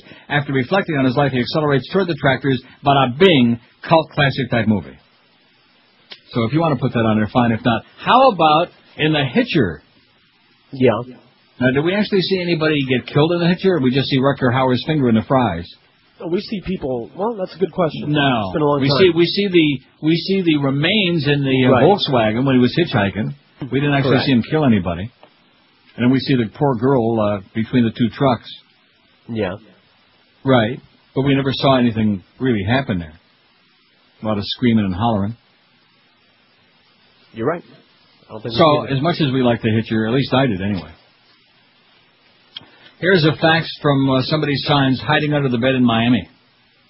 Oh, and by the way, speaking of Jose Padilla, one of your people. At any rate, he had a little Latino in him.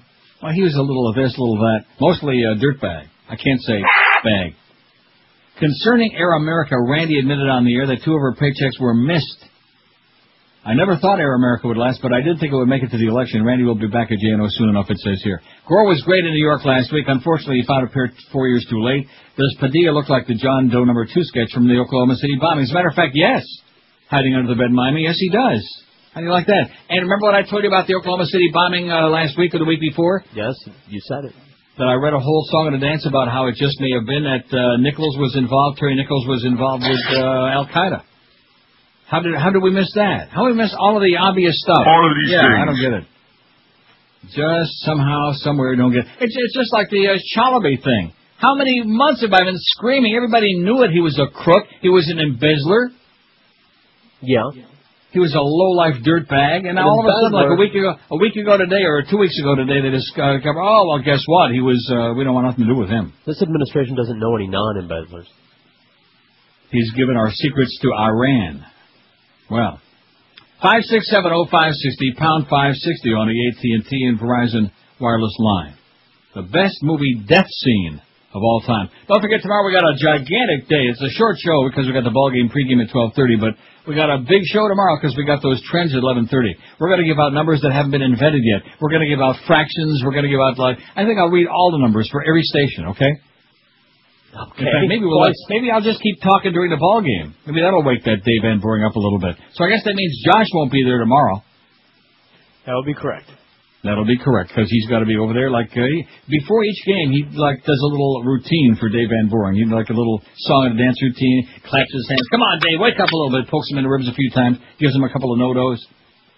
Man, Dave, you are so freaking boring, man. Coma-inducing. Up, and away, as Duff would say, my ass. WQAM, hello. Hi, Uncle Neil. How are you? Pretty good. I don't know if this death scene has been said yet because I just tuned in, so Probably not. my apologies in advance. Okay.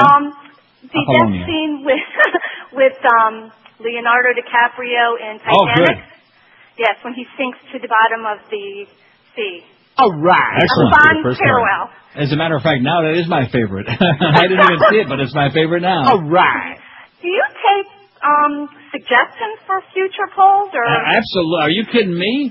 We would almost pay for suggestions for future polls. We're so desperate. Oh, I'll do it for free. It was just an idea I came up with upon listening to you and my Jewish background.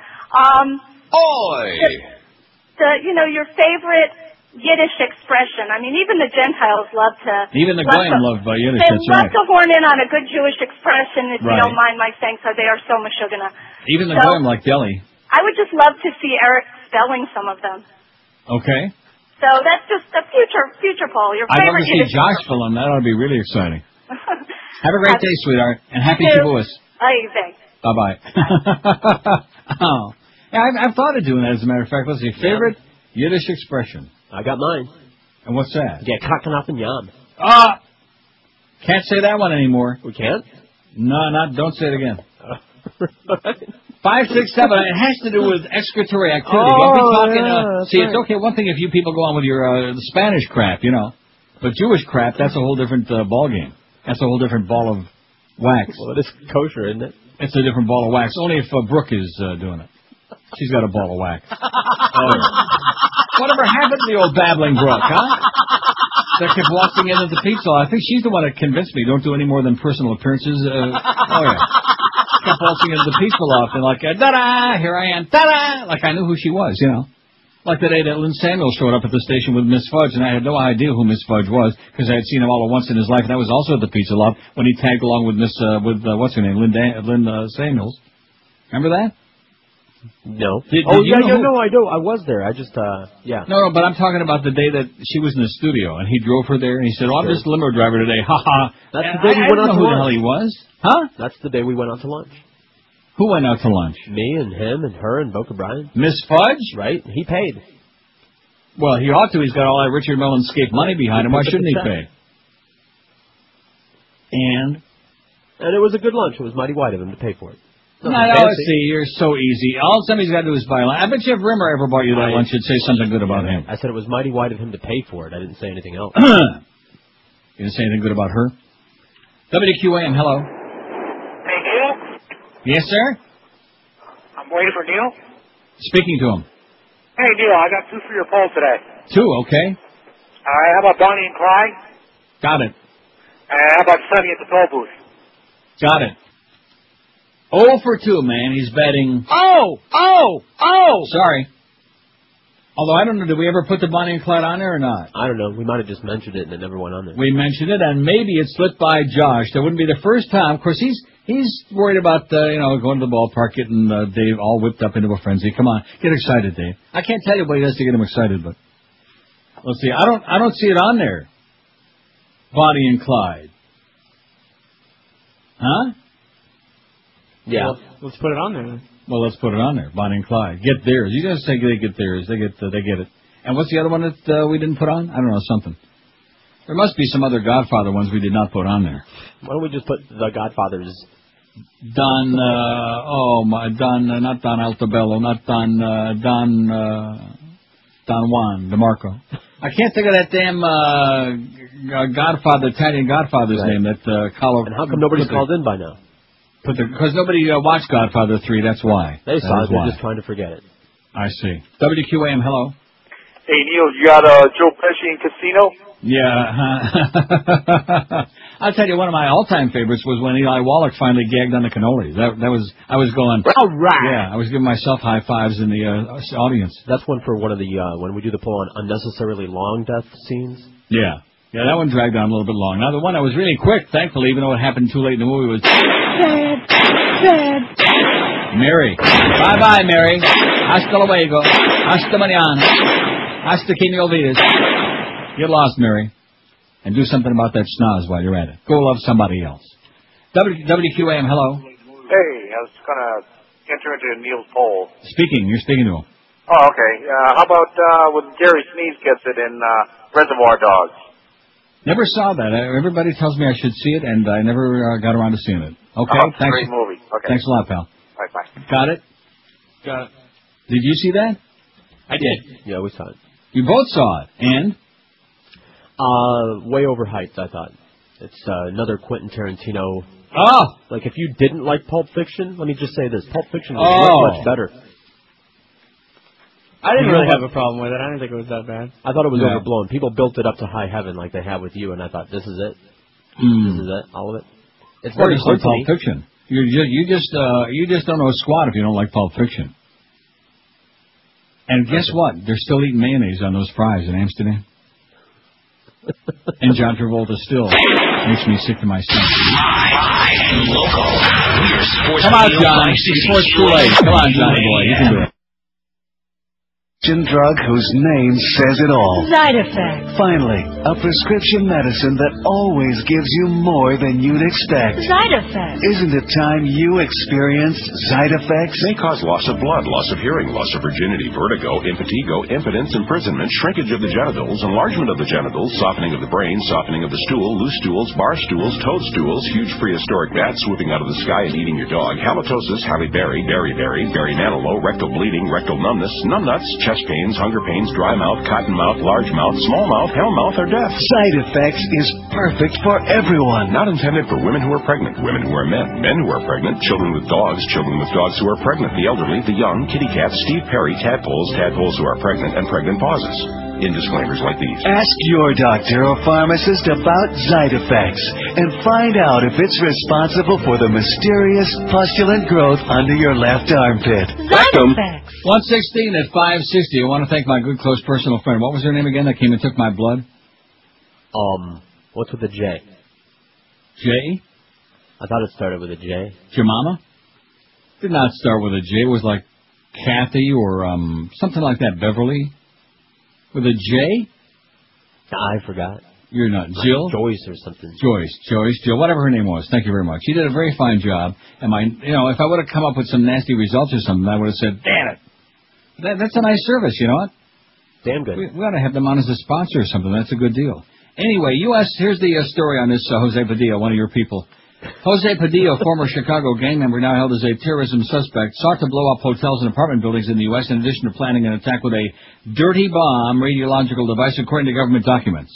And they just had a breathless press conference only moments ago with U.S. Deputy Attorney General James Comey, who's starting to look more and more like a young John Ashcroft. Did you see him on there on the screen? Yeah.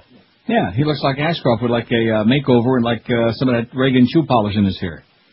The documents released by the Justice Department said that Padilla and an al-Qaeda accomplice were to enter the U.S. through Mexico or Puerto Rico. Padilla and the accomplice were to locate as many as 3 high-rise apartment buildings which had natural gas supplied to the floors. The government said, well, if they're coming from Mexico, they could have brought their own. They would rent 2 apartments in each building, seal all the openings, turn on the gas, set timers to detonate the building simultaneously at a later time. I bet you he was involved in the Oklahoma City. You'll see. All right. Just remember, I'm the first one that told you, like I told you also, that Ahmed Chalabi was a crook, a gangster. The document said al-Qaeda officials were skeptical of Padilla's ability to set off a dirty bomb, but were very interested in the apartment operation. Top al-Qaeda officials wanted Padilla to hit targets in New York City, although Florida and Washington, D.C. were discussed as well. Oh, my God. How do you like that? How'd you like to have somebody come into your apartment building, some of you people listening to me right now, and lock up all the doors, seal all the openings, turn on the gas, set timers to, blow up about a bing, huh? What a way to go. Padilla was to conduct an internet search on buildings that had natural gas heating, open a bank account, and obtain documents needed to rent an apartment. The plot called for blowing up 20 buildings simultaneously, but Padilla said he couldn't rent multiple apartments under one identity without drawing attention. Oh, sure, no problem. I guess he didn't catch on too well, huh? Mm-mm. Just like Andrew Cunanan. Oh, sure, use your real passport, your real name at the pawn shop. They're slow. The FBI arrested Padilla in May 2002 as he returned from a trip to Pakistan. The U.S. government has designated him as an enemy combatant. The Supreme Court is considering his case to determine whether the government has the authority to designate U.S. citizens enemy combatants and deny them quick access to lawyers or courts, although his lawyer, Donna Newman, that was system works.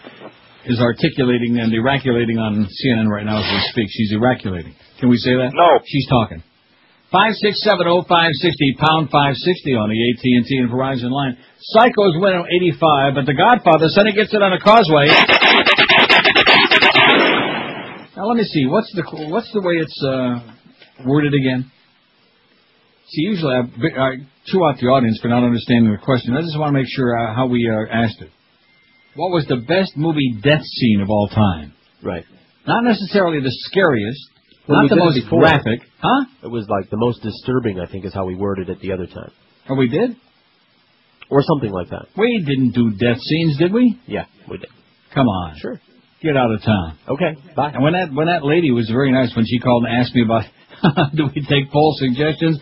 I got news for you. When it gets to the point that Eric has to come up with our Memorial Day poll on what color should potato salad be, Yellow. And George says, yeah, that's a good idea. That should tell you. I mean, every single day we have to come up build with... it. Huh? I wasn't going to do anything that had to be built. You weren't going to build what, the potato salad? Or the poll. Hope you put some onions in there.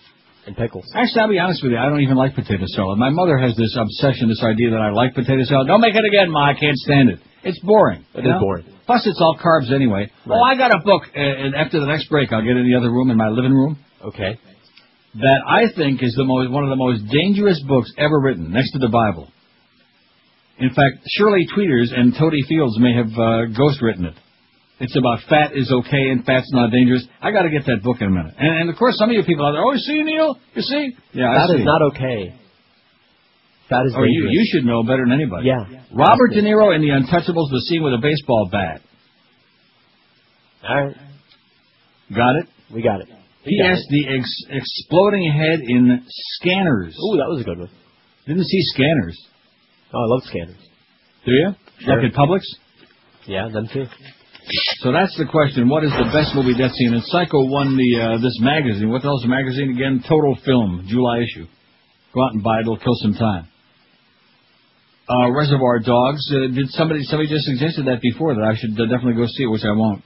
Definitely go buy it. Rent Hey, it, go ahead. steal it. Don't, don't Well, be you're the deterred one by that keeps me. telling me not to get it. And if it's anything at all like Pulp Fiction, I don't have that much time to waste. I don't have Same that much time director left. and much more boring, but what do I know?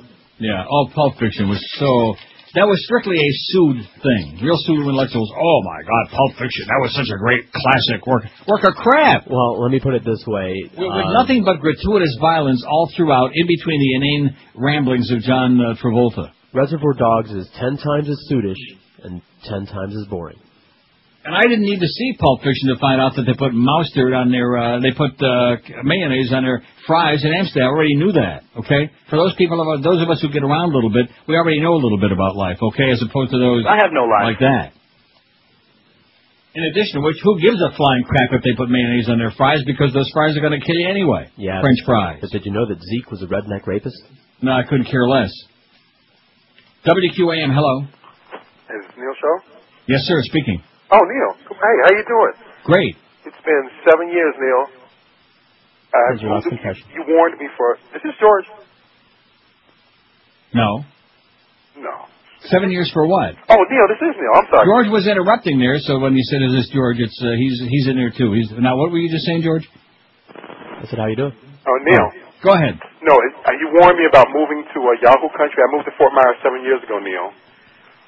Oh my God. Yeah. And you told me not to. I'm one of your darker complexion listeners, and you asked me. You said, "What the hell are you moving there for?" And I said, for a different lifestyle. Well, you're right. It is Yahoo country. Oh, it was a different lifestyle. You ought to be in pretty good shape by now. All that running you were probably doing over there. Oh, but listen, I have one recommendation for your list. If nobody, yes, sir. Do you remember the death scene in Apocalypse Now with Kurt, with Martin Sheen, the horror? George does. Yeah, that's good. Oh, you never saw the movie, Neil? I watched the beginning. I've told you this a million times. I just can't get into it. I watched the first 20 minutes, and it's so morbid, I just almost fall asleep. I go into a coma. Okay, wow. But he is right. There's nothing like the smell of napalm in the morning. Hey, look, good talking to you. Welcome back, Pally, to a real bizarre place. Thank you. Take care. Bye-bye. You too. See, there's a guy with 7 years over there. He came back to South Florida. That's a good message for a lot of you listeners out there. As much as a lot of us are nauseated with South Florida, and believe you me when I tell you, I'm very honest about that. It's just a horrible place. But you move to Fort Myers, and you'll come running back and say, hey, this is paradise. Maybe Mo's onto something. Absolutely. Yeah, paradise. Everything is relative, you know. South Florida is just a very, very frustrating place, and I'll say it again. It could be just paradise for real if it weren't for the people. It is. I mean, the climate in the summertime is a little on the sticky sides. What is it, 98 today?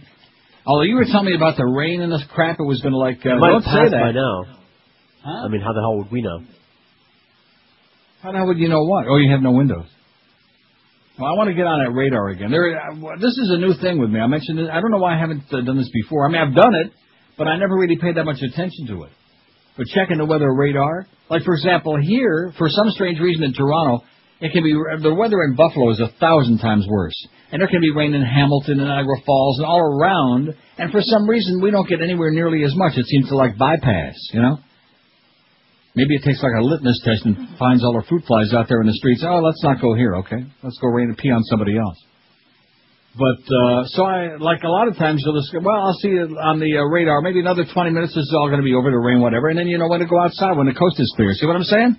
What are you saying? I don't know. I just like the weather radar. It's really neat. You can put it in motion. It puts the motion in your task at hand, and it's not bad. Don't let me forget to get that fat book. You're just gonna plotz when you hear the premise of this book.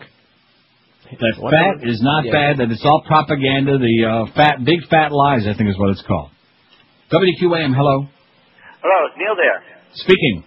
Hey, Neil. I don't know if you have this on your poll, but one of the favorite scenes of mine was One Flew Over the Cuckoo's Nest after Jack Nicholson got his lobotomy and she put the pillow over his face. Right, the pillow. And killed him. That I thought was really... that was pretty heavy duty, you're right. Yes, it was. That's it for me, though. So, thanks, Pally. See you, Pally. All right. Yeah, that belongs on there. Cuckoo's Nest, Jack Nicholson gets smothered, or however you want to put it on there. Pillow scene, pillow talk, whatever you want. Chief, why, you sly son of a bitch. And he was chewing Juicy Fruit, which I thought was kind of interesting. Juicy Fruit. 26 after 1. Did he say Juicy Fruit, or did he say gum? He said Juicy Fruit. Juicy Fruit? Juicy Fruit. You sly son of a bitch. And the interesting thing about that was that he was in there voluntarily, the chief. And so were a couple of the other people. Wasn't Cheswick in there volunteer? Oh, didn't Cheswick just die? Yes. The guy that played Cheswick, man, he was great. I want my cigarettes, Miss Ratchet. That was a big scene when he found out was that most of the people, including Billy Bibbit, was in there voluntarily. Right. Most of them were not committed. And he went Only in his case, he was. But that's a great movie. Anybody didn't see One Flew Over the Cuckoo's Nest, please, before you die, before they stick you in the ground, gotta see that. It is magnifico.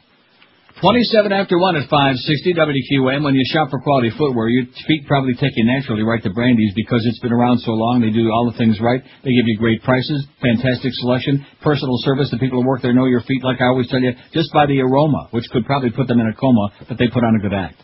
At Brandy Shoes, the best men's and women's shoes, best names like Rockports, Florsheim, SAS, Sperry, Timberland, Naturalizer, all the other top names.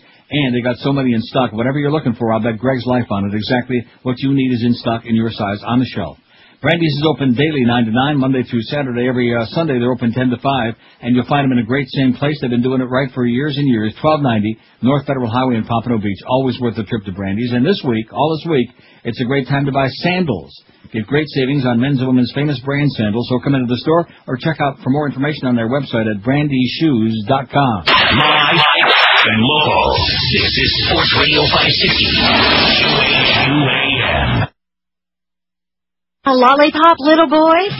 If you're a skinhead or white supremacist, you know that the forces pulling the strings in the government are closing down on all those great websites we've become accustomed to. Well, we still have the U.S. Postal Service to rely on. So now is the time to join the Nazi of the Month Club. For just $8.99 a month, you get the complete history of one prominent Nazi, past or present, the particular groups he hates, and any subversive activity they may be planning. So no matter what the race, religion, or ethnic group you hate, Nazi of the Month is right up your alley. Just call 1-800-PINHEAD to order. Order today and get your very own synthetic Adolf mustache to impress your friends absolutely free. That's 1-800-PINHEAD. Order today.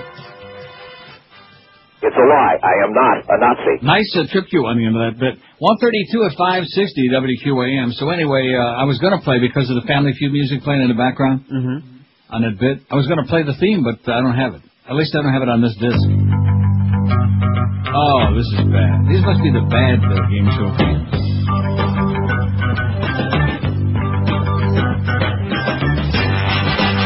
Oh.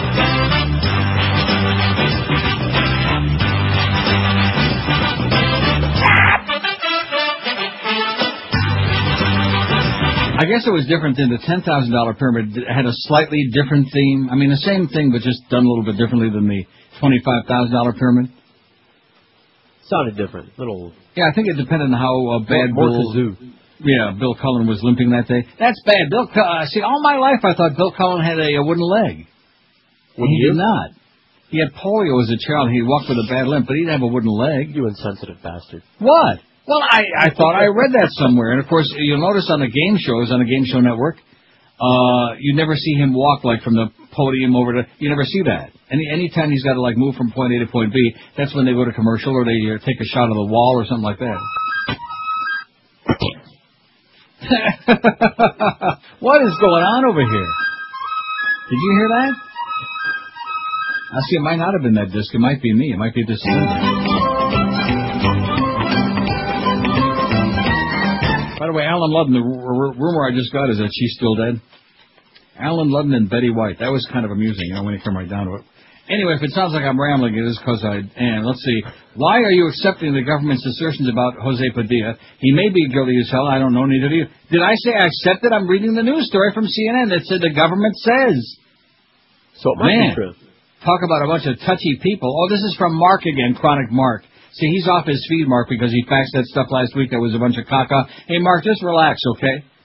What I do know is that the government has chosen to try him by press conference instead of giving him a trial by jury, notwithstanding the fact they've had him in the bag for over 2 freaking years. Our esteemed Justice Department likes to destroy people through the press that they previously accused but can't make a case, like Hatfield, the Anthrax killer, which I just mentioned moments ago. Whatever Padilla's guilt, the government should shut the F up and make their cases in court, not in press conferences, says Mark. But why did it say I'm accepting the fact? Who said that? I don't know, maybe...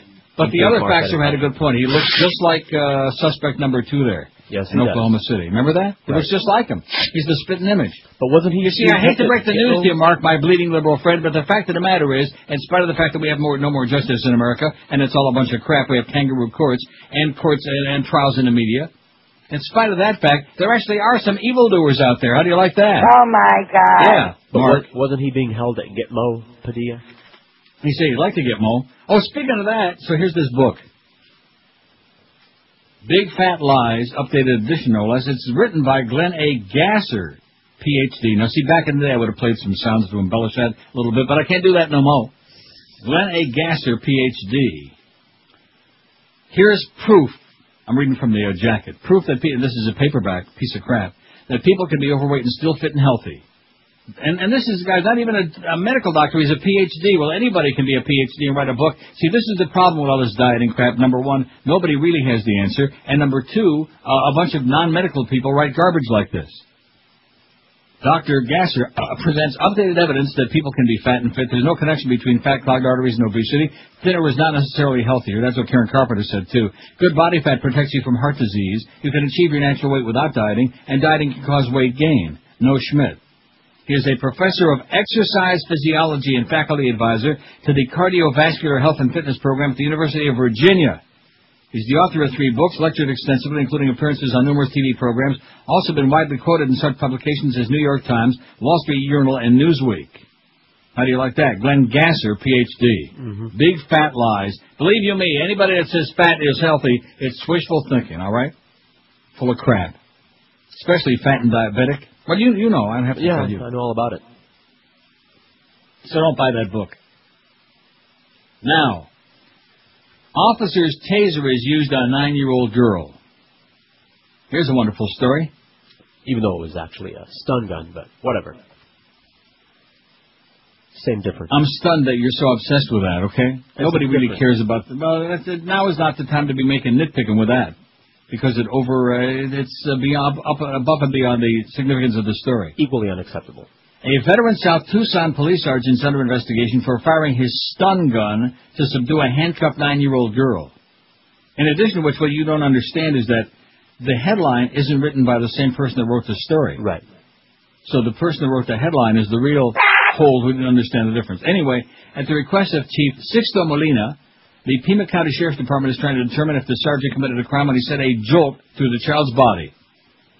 The police officer used a taser on the girl about 5:30 p.m. May 8th, Molina said. The non-lethal weapon uses a pulsating electrical charge to immobilize a person for several seconds. I'd be the first to admit you got a veteran sergeant tasing a 9-year-old girl. It doesn't look good, Molina said. I wonder if he's kin to Victor Molina, who used to ride at Calder and Gulfstream. The sergeant was one of at least 2 officers who responded to a call from the Arizona Children's Home, a school for special needs children on South 8th Avenue. It had to do with a runaway from the institution, the chief said. He declined to provide further details. The school couldn't be reached for comment. But Molina said the facility is a source of frequent calls to his 25-person department. Molina said one officer initially responded to the call from the school. The officer requested assistance from another officer, specifically asked that the second officer bring a taser. He said the girl was handcuffed at the time the weapon was used. Great. The sergeant who used the handheld taser remains on duty. His name isn't being released while the investigation is underway. It doesn't involve an integrity issue, Molina said. The officer made a decision to do what he thought he needed to do. Handcuff the 9-year-old girl and then use the taser, the stun gun, whatever you call. Bada bing. Yeah. See if this doesn't do the job, sweetheart. Wow. Well, whatever she did, I guess she won't be doing it again soon. Until she recovers. 5670560, pound 560 on the AT&T and Verizon wireless line. WQAM, hello. Juicy fruit. That's the quote. Juicy fruit. Uh-huh. Right. Michael Douglas's first directorial debut. Woody doing a human voice. Can you believe that? I'm shocked and dismayed. Yeah, Woody doing trying to join the human race. Woody, it's too late. I have no lie. I know, we know that. That was shocking. Amazing to me. Beside myself. Actually trying to contribute something to the program, speaking about something we're talking about. It goes to show you, maybe some of these people are in rehab. Oh, yeah. Wouldn't that be something, huh? I don't think so. Don't hold your breath. Line 9, WQAM, hello. Yeah, I want to put my 2 cents in with Neil. Go right ahead, you're speaking to him. Oh, Neil, you're talking about some of these diet books. You remember that local guy, Dr. Robert Haas, years ago, Eat to Win, and all he wanted you to do was eat carbs. Really? Yeah. North Miami Beach kid. Never heard of him. Oh, okay. Good book. Well, what do you mean how he went, but not refined carbs? Oh, absolutely not. It was all complex carbs. Kind of like Harvey and Marilyn Diamond, that fit for life stuff. Yeah, kind of, sort of. I lost 70 pounds doing that trick. Did you really? And then there was John McDougal who had that rice fetish.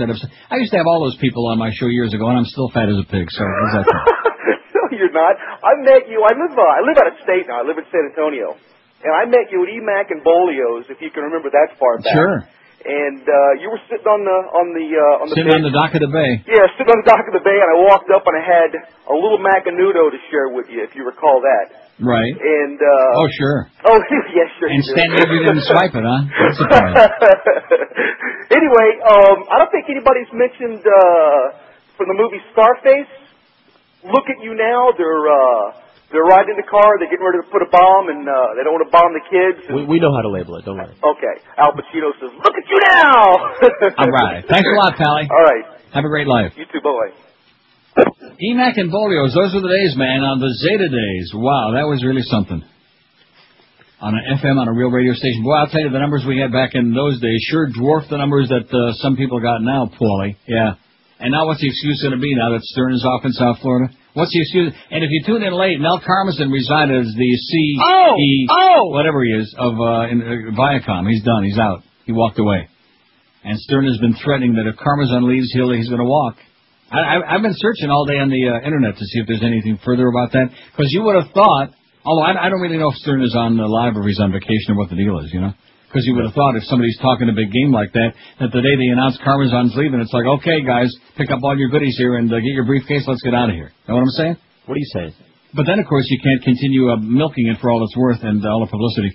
19 till 2, because, that's so disturbing, because even Muff said to me this morning that over the weekend he was talking to some friends or whomever about the chilling of speech on a radio thing, and they all think it's about Howard Stern. If Howard Stern disappeared from the face of the globe tomorrow, it wouldn't be any different as far as what this government is doing to us, to all of us, and to the people who have already been canned because of it. 18 till 2 at QAM. Spring of the savings. Oh, this is the wrong spot. But that spot's coming up in the next break. That's just a little freebie there for our friends at Armstrong Toyota of Homestead, because Fat Boy does such a bad job for them. Nice going, Fat Boy. It's about time you got off your ass and did something. Let me tell you instead about Dry Concepts right now. I've been talking about them for a long, long time in this town, over 20 years. Nothing's changed. They're still the best in the business. When it comes to having your carpeting, your furniture, or drapery cleaned, the only name to keep in mind is Dry Concepts, because nobody does it like them. They're certified technicians you can trust in your home. They'll dry clean your carpets. Same idea as dry cleaning your clothing. The stains go away, and they don't come back. Beware those $5.95 per room scams, because believe you me, that's the scam that's been going on for a long time. But no Dry Concepts, no scams, no games. They give you a written guaranteed price up front before they start doing the job. And Dry Concept uses a rapid drying technique, so your carpets are dry in just an hour and a half, too, so you really can clean today and still entertain tonight. And right now, they're offering you an extra 15% off their already low price. When you call Dry Concepts, be sure and tell them you want to be on their standby list, which can save you even more money off the already great deal. Here's their toll-free number. It's 1-800-248-5071. 1-800-248-5071. They've been doing it in town since 1979. Nobody comes even close to the job they do for you. Dry Concepts, call toll-free 1-800-248-5071. And local.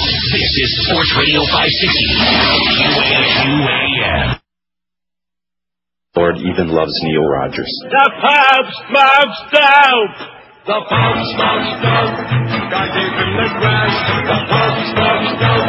He likes his smoking mask. The pub smokes dope. He's a groovy head. The pub smokes dope. The pub smokes dope. Oh yeah. Oh yeah. Oh yeah. Got him high on masculine, chasing high as back. Punching won't get stoned on back. Jesus breaks our back.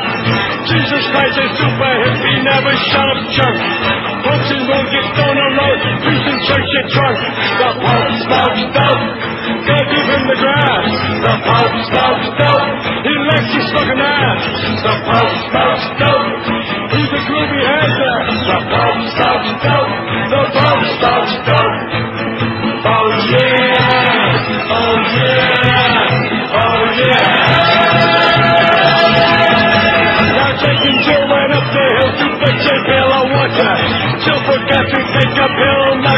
in torture.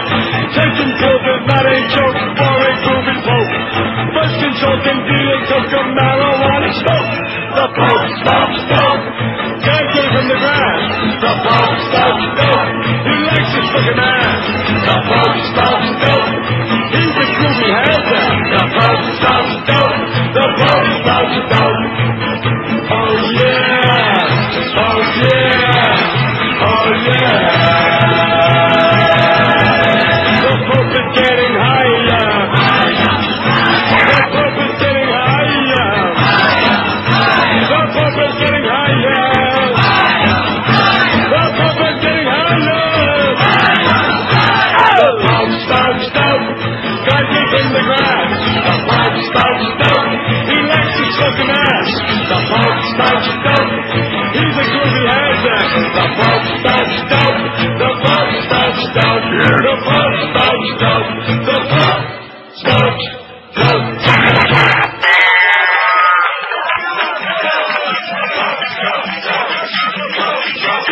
Pope's not going to get too happy. That's a bad news for Papa. And for Presidente, too. Federal judges a little while ago declared the Partial Birth Abortion Ban Act unconstitutional, saying the measure infringes on a woman's right to choose. The ruling applies to Planned Parenthood clinics and their doctors who perform roughly half the nation's abortions. U.S. District Judge Phyllis Hamilton's ruling came in one of 3 lawsuits challenging the legislation that the Bushmeister signed last year. The act poses an undue burden on a woman's right to choose an abortion, she wrote. Federal judges in New York and Nebraska also heard challenges to the law earlier this year, but have yet to rule. Abortion rights advocates expect a showdown over the new law with the Bush administration at the U.S. Supreme Court. And, of course, we know what's going to happen there, don't we? Yeah. In 2000, by a 5-4 majority, the Supreme Court struck down a Nebraska late-term abortion prohibition, ruling the law was unconstitutional because it was too broad, made no exception for the health of the mother. But that was before we had the kind of, well, we'll see, the kind of climate and atmosphere that we have in America today, if you catch my drift. Ghraib. Right. In fact, that's where we're going to be sending all them abortion doctors. We're going to send them all to Ghraib and slap their ass into shape. Psycho, the shower scene in Psycho, the best death scene, the best movie death scene ever. Psycho 94, Godfather Sonny gets out on the Causeway 79. Scarface, chainsaw scene in the Batroom 77. I hate when that happens. Jaws, Robert Shaw eaten by shark 56. Alien comes out of Sigourney Weaver's chest 56. I just made it up. Dr. Strangelove rides the bomb. Slim Pickens does. 52. American History X, The Curb Stomp in 31. The Passion of the Christ. The Jews killed Jesus. Oh, my God. 22. The Godfather. Mo takes a bullet in the eye. Wow, I bet you didn't enjoy that. Absolutely. Oh. Casino, Joe Pesci stabbing with a pen 19. At that point, I stop. Anytime we get back to Joe Pesci, it would have been a good pull today for the Joe Pesci and Goodfellas and Casino stuff, you know? Well, what did he ever do to you? He amused me briefly. Although, like I told you before, he's always the same character. Yeah, He's a one-trick pony, man. It's always the same. WQAM, hello. Neil. Yes, sir. How are you doing today? Great, sensational. I was going to make a suggestion for your poll, but I guess it's kind of late. But I'll throw it out there anyway. No, that's okay because it'll be on till tomorrow anyway. How about Charlton Heston's reputation dying at the end of Bowling for Columbine? That's my favorite. I'll vote for that. I thought that was great, and I was going to suggest. Maybe we, instead of South Carolina, maybe we could let Oklahoma and Texas secede, and they could be the Christian Republic, and they can make Walmart the official retailer of the Christian Republic. You son of a bitch. I think you got Chuck a little upset. Thanks a lot, Pally. Okay, Neil. Bye-bye. Good choice. Yeah, Bowling for Columbine. Oh, look at how the hell did the time get away from us like this? We need another 3-4 hours today. We're just getting rolling. No, this is good. What do you mean? Save it up for tomorrow. I got that long show tomorrow. We got like really an hour and a half show. We're pretending to do 2.5 hours tomorrow, but then the trends come out at 11:30, so that'll kill a good hour there. Like I said, I'm going to even read numbers like that. Just have a decimal point in front of them. Like Fox Sports, for example. Or like maybe even Mr. Ego has a little tiny number. That's what I heard. You know who told me? Little Brian told me that. Anyway, with the heat of summer here now's a great time to get out of that car you've been driving, get into a great new Toyota from Armstrong, Toyota of Homestead. On US 1, 20 minutes south of the 836, it's well worth the drive because they're going to save you thousands on new Toyotas. And with rising gas prices, maybe you want a car with more fuel economy, the legendary Toyota Corolla can be yours for just $11,990 or lease it for just $209 a month. Need a great Toyota for that college or high school graduate? How about the Toyota Echo, lease priced at just $199? Need a truck? The V6 Toyota Tundra regular cab can be leased for just $239 a month. Looking for the hottest new cars around? Check out the Corolla XRS and Solara convertible now in stock at Armstrong Toyota of Homestead. It's locally owned and operated. They treat you like family, and they're committed to making you a happy camper. Their service department's even open late to late weeknights to make sure they get all your work done for you. And Armstrong Toyota of Homestead was the first dealer to offer you free tires and batteries for life. Now, they're the first to offer you free replacement parts for life. You heard me right. Tires, batteries, and free parts for life. Nobody else even thinks about doing that. So why waste time and gas driving all around town to those mega dealers who always let you down? Just see our good buddy David Rich, the GM at Armstrong Toyota of Homestead today for an unbeatable deal for real. Armstrong Toyota of Homestead, US 1 and 293rd Street in Homestead, 20 minutes south of the 836. Drive a little and save a lot on that new Toyota only at Armstrong Toyota of Homestead. Live and local. This is 560. The radio's all yours now. QAM. How dare they drag the good name of the United States of America through the mud of Saddam Hussein's torture prison?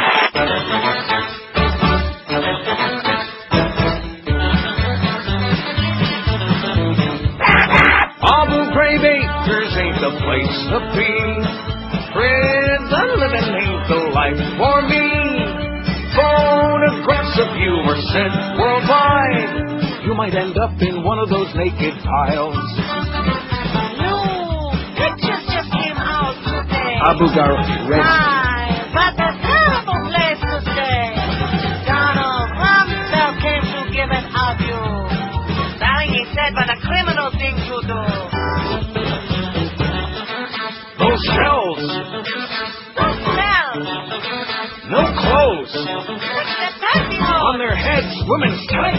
Big laughs on their legs. Abu Ghraib, don't go there. Abu Ghraib. You got it. 158 at 560. The Mad Dog standing by. He'll be along next. The Humper at the Belmont in New York is all week long. They're going to be like gearing up for the Triple Crown, the finale. Smarty Jones on Sunday. Win by 15 lengths. You watch. That's my prediction. I wanted to do this story last week and never got around to it, and I'm so glad it's in my pile today. I got piles. Judge sees little evidence to support anthrax vaccine. I guess the bear people can't make any more money out of it now, so why bother? A federal off of the Cipro, right? That's what they were peddling, Cipro. Yes.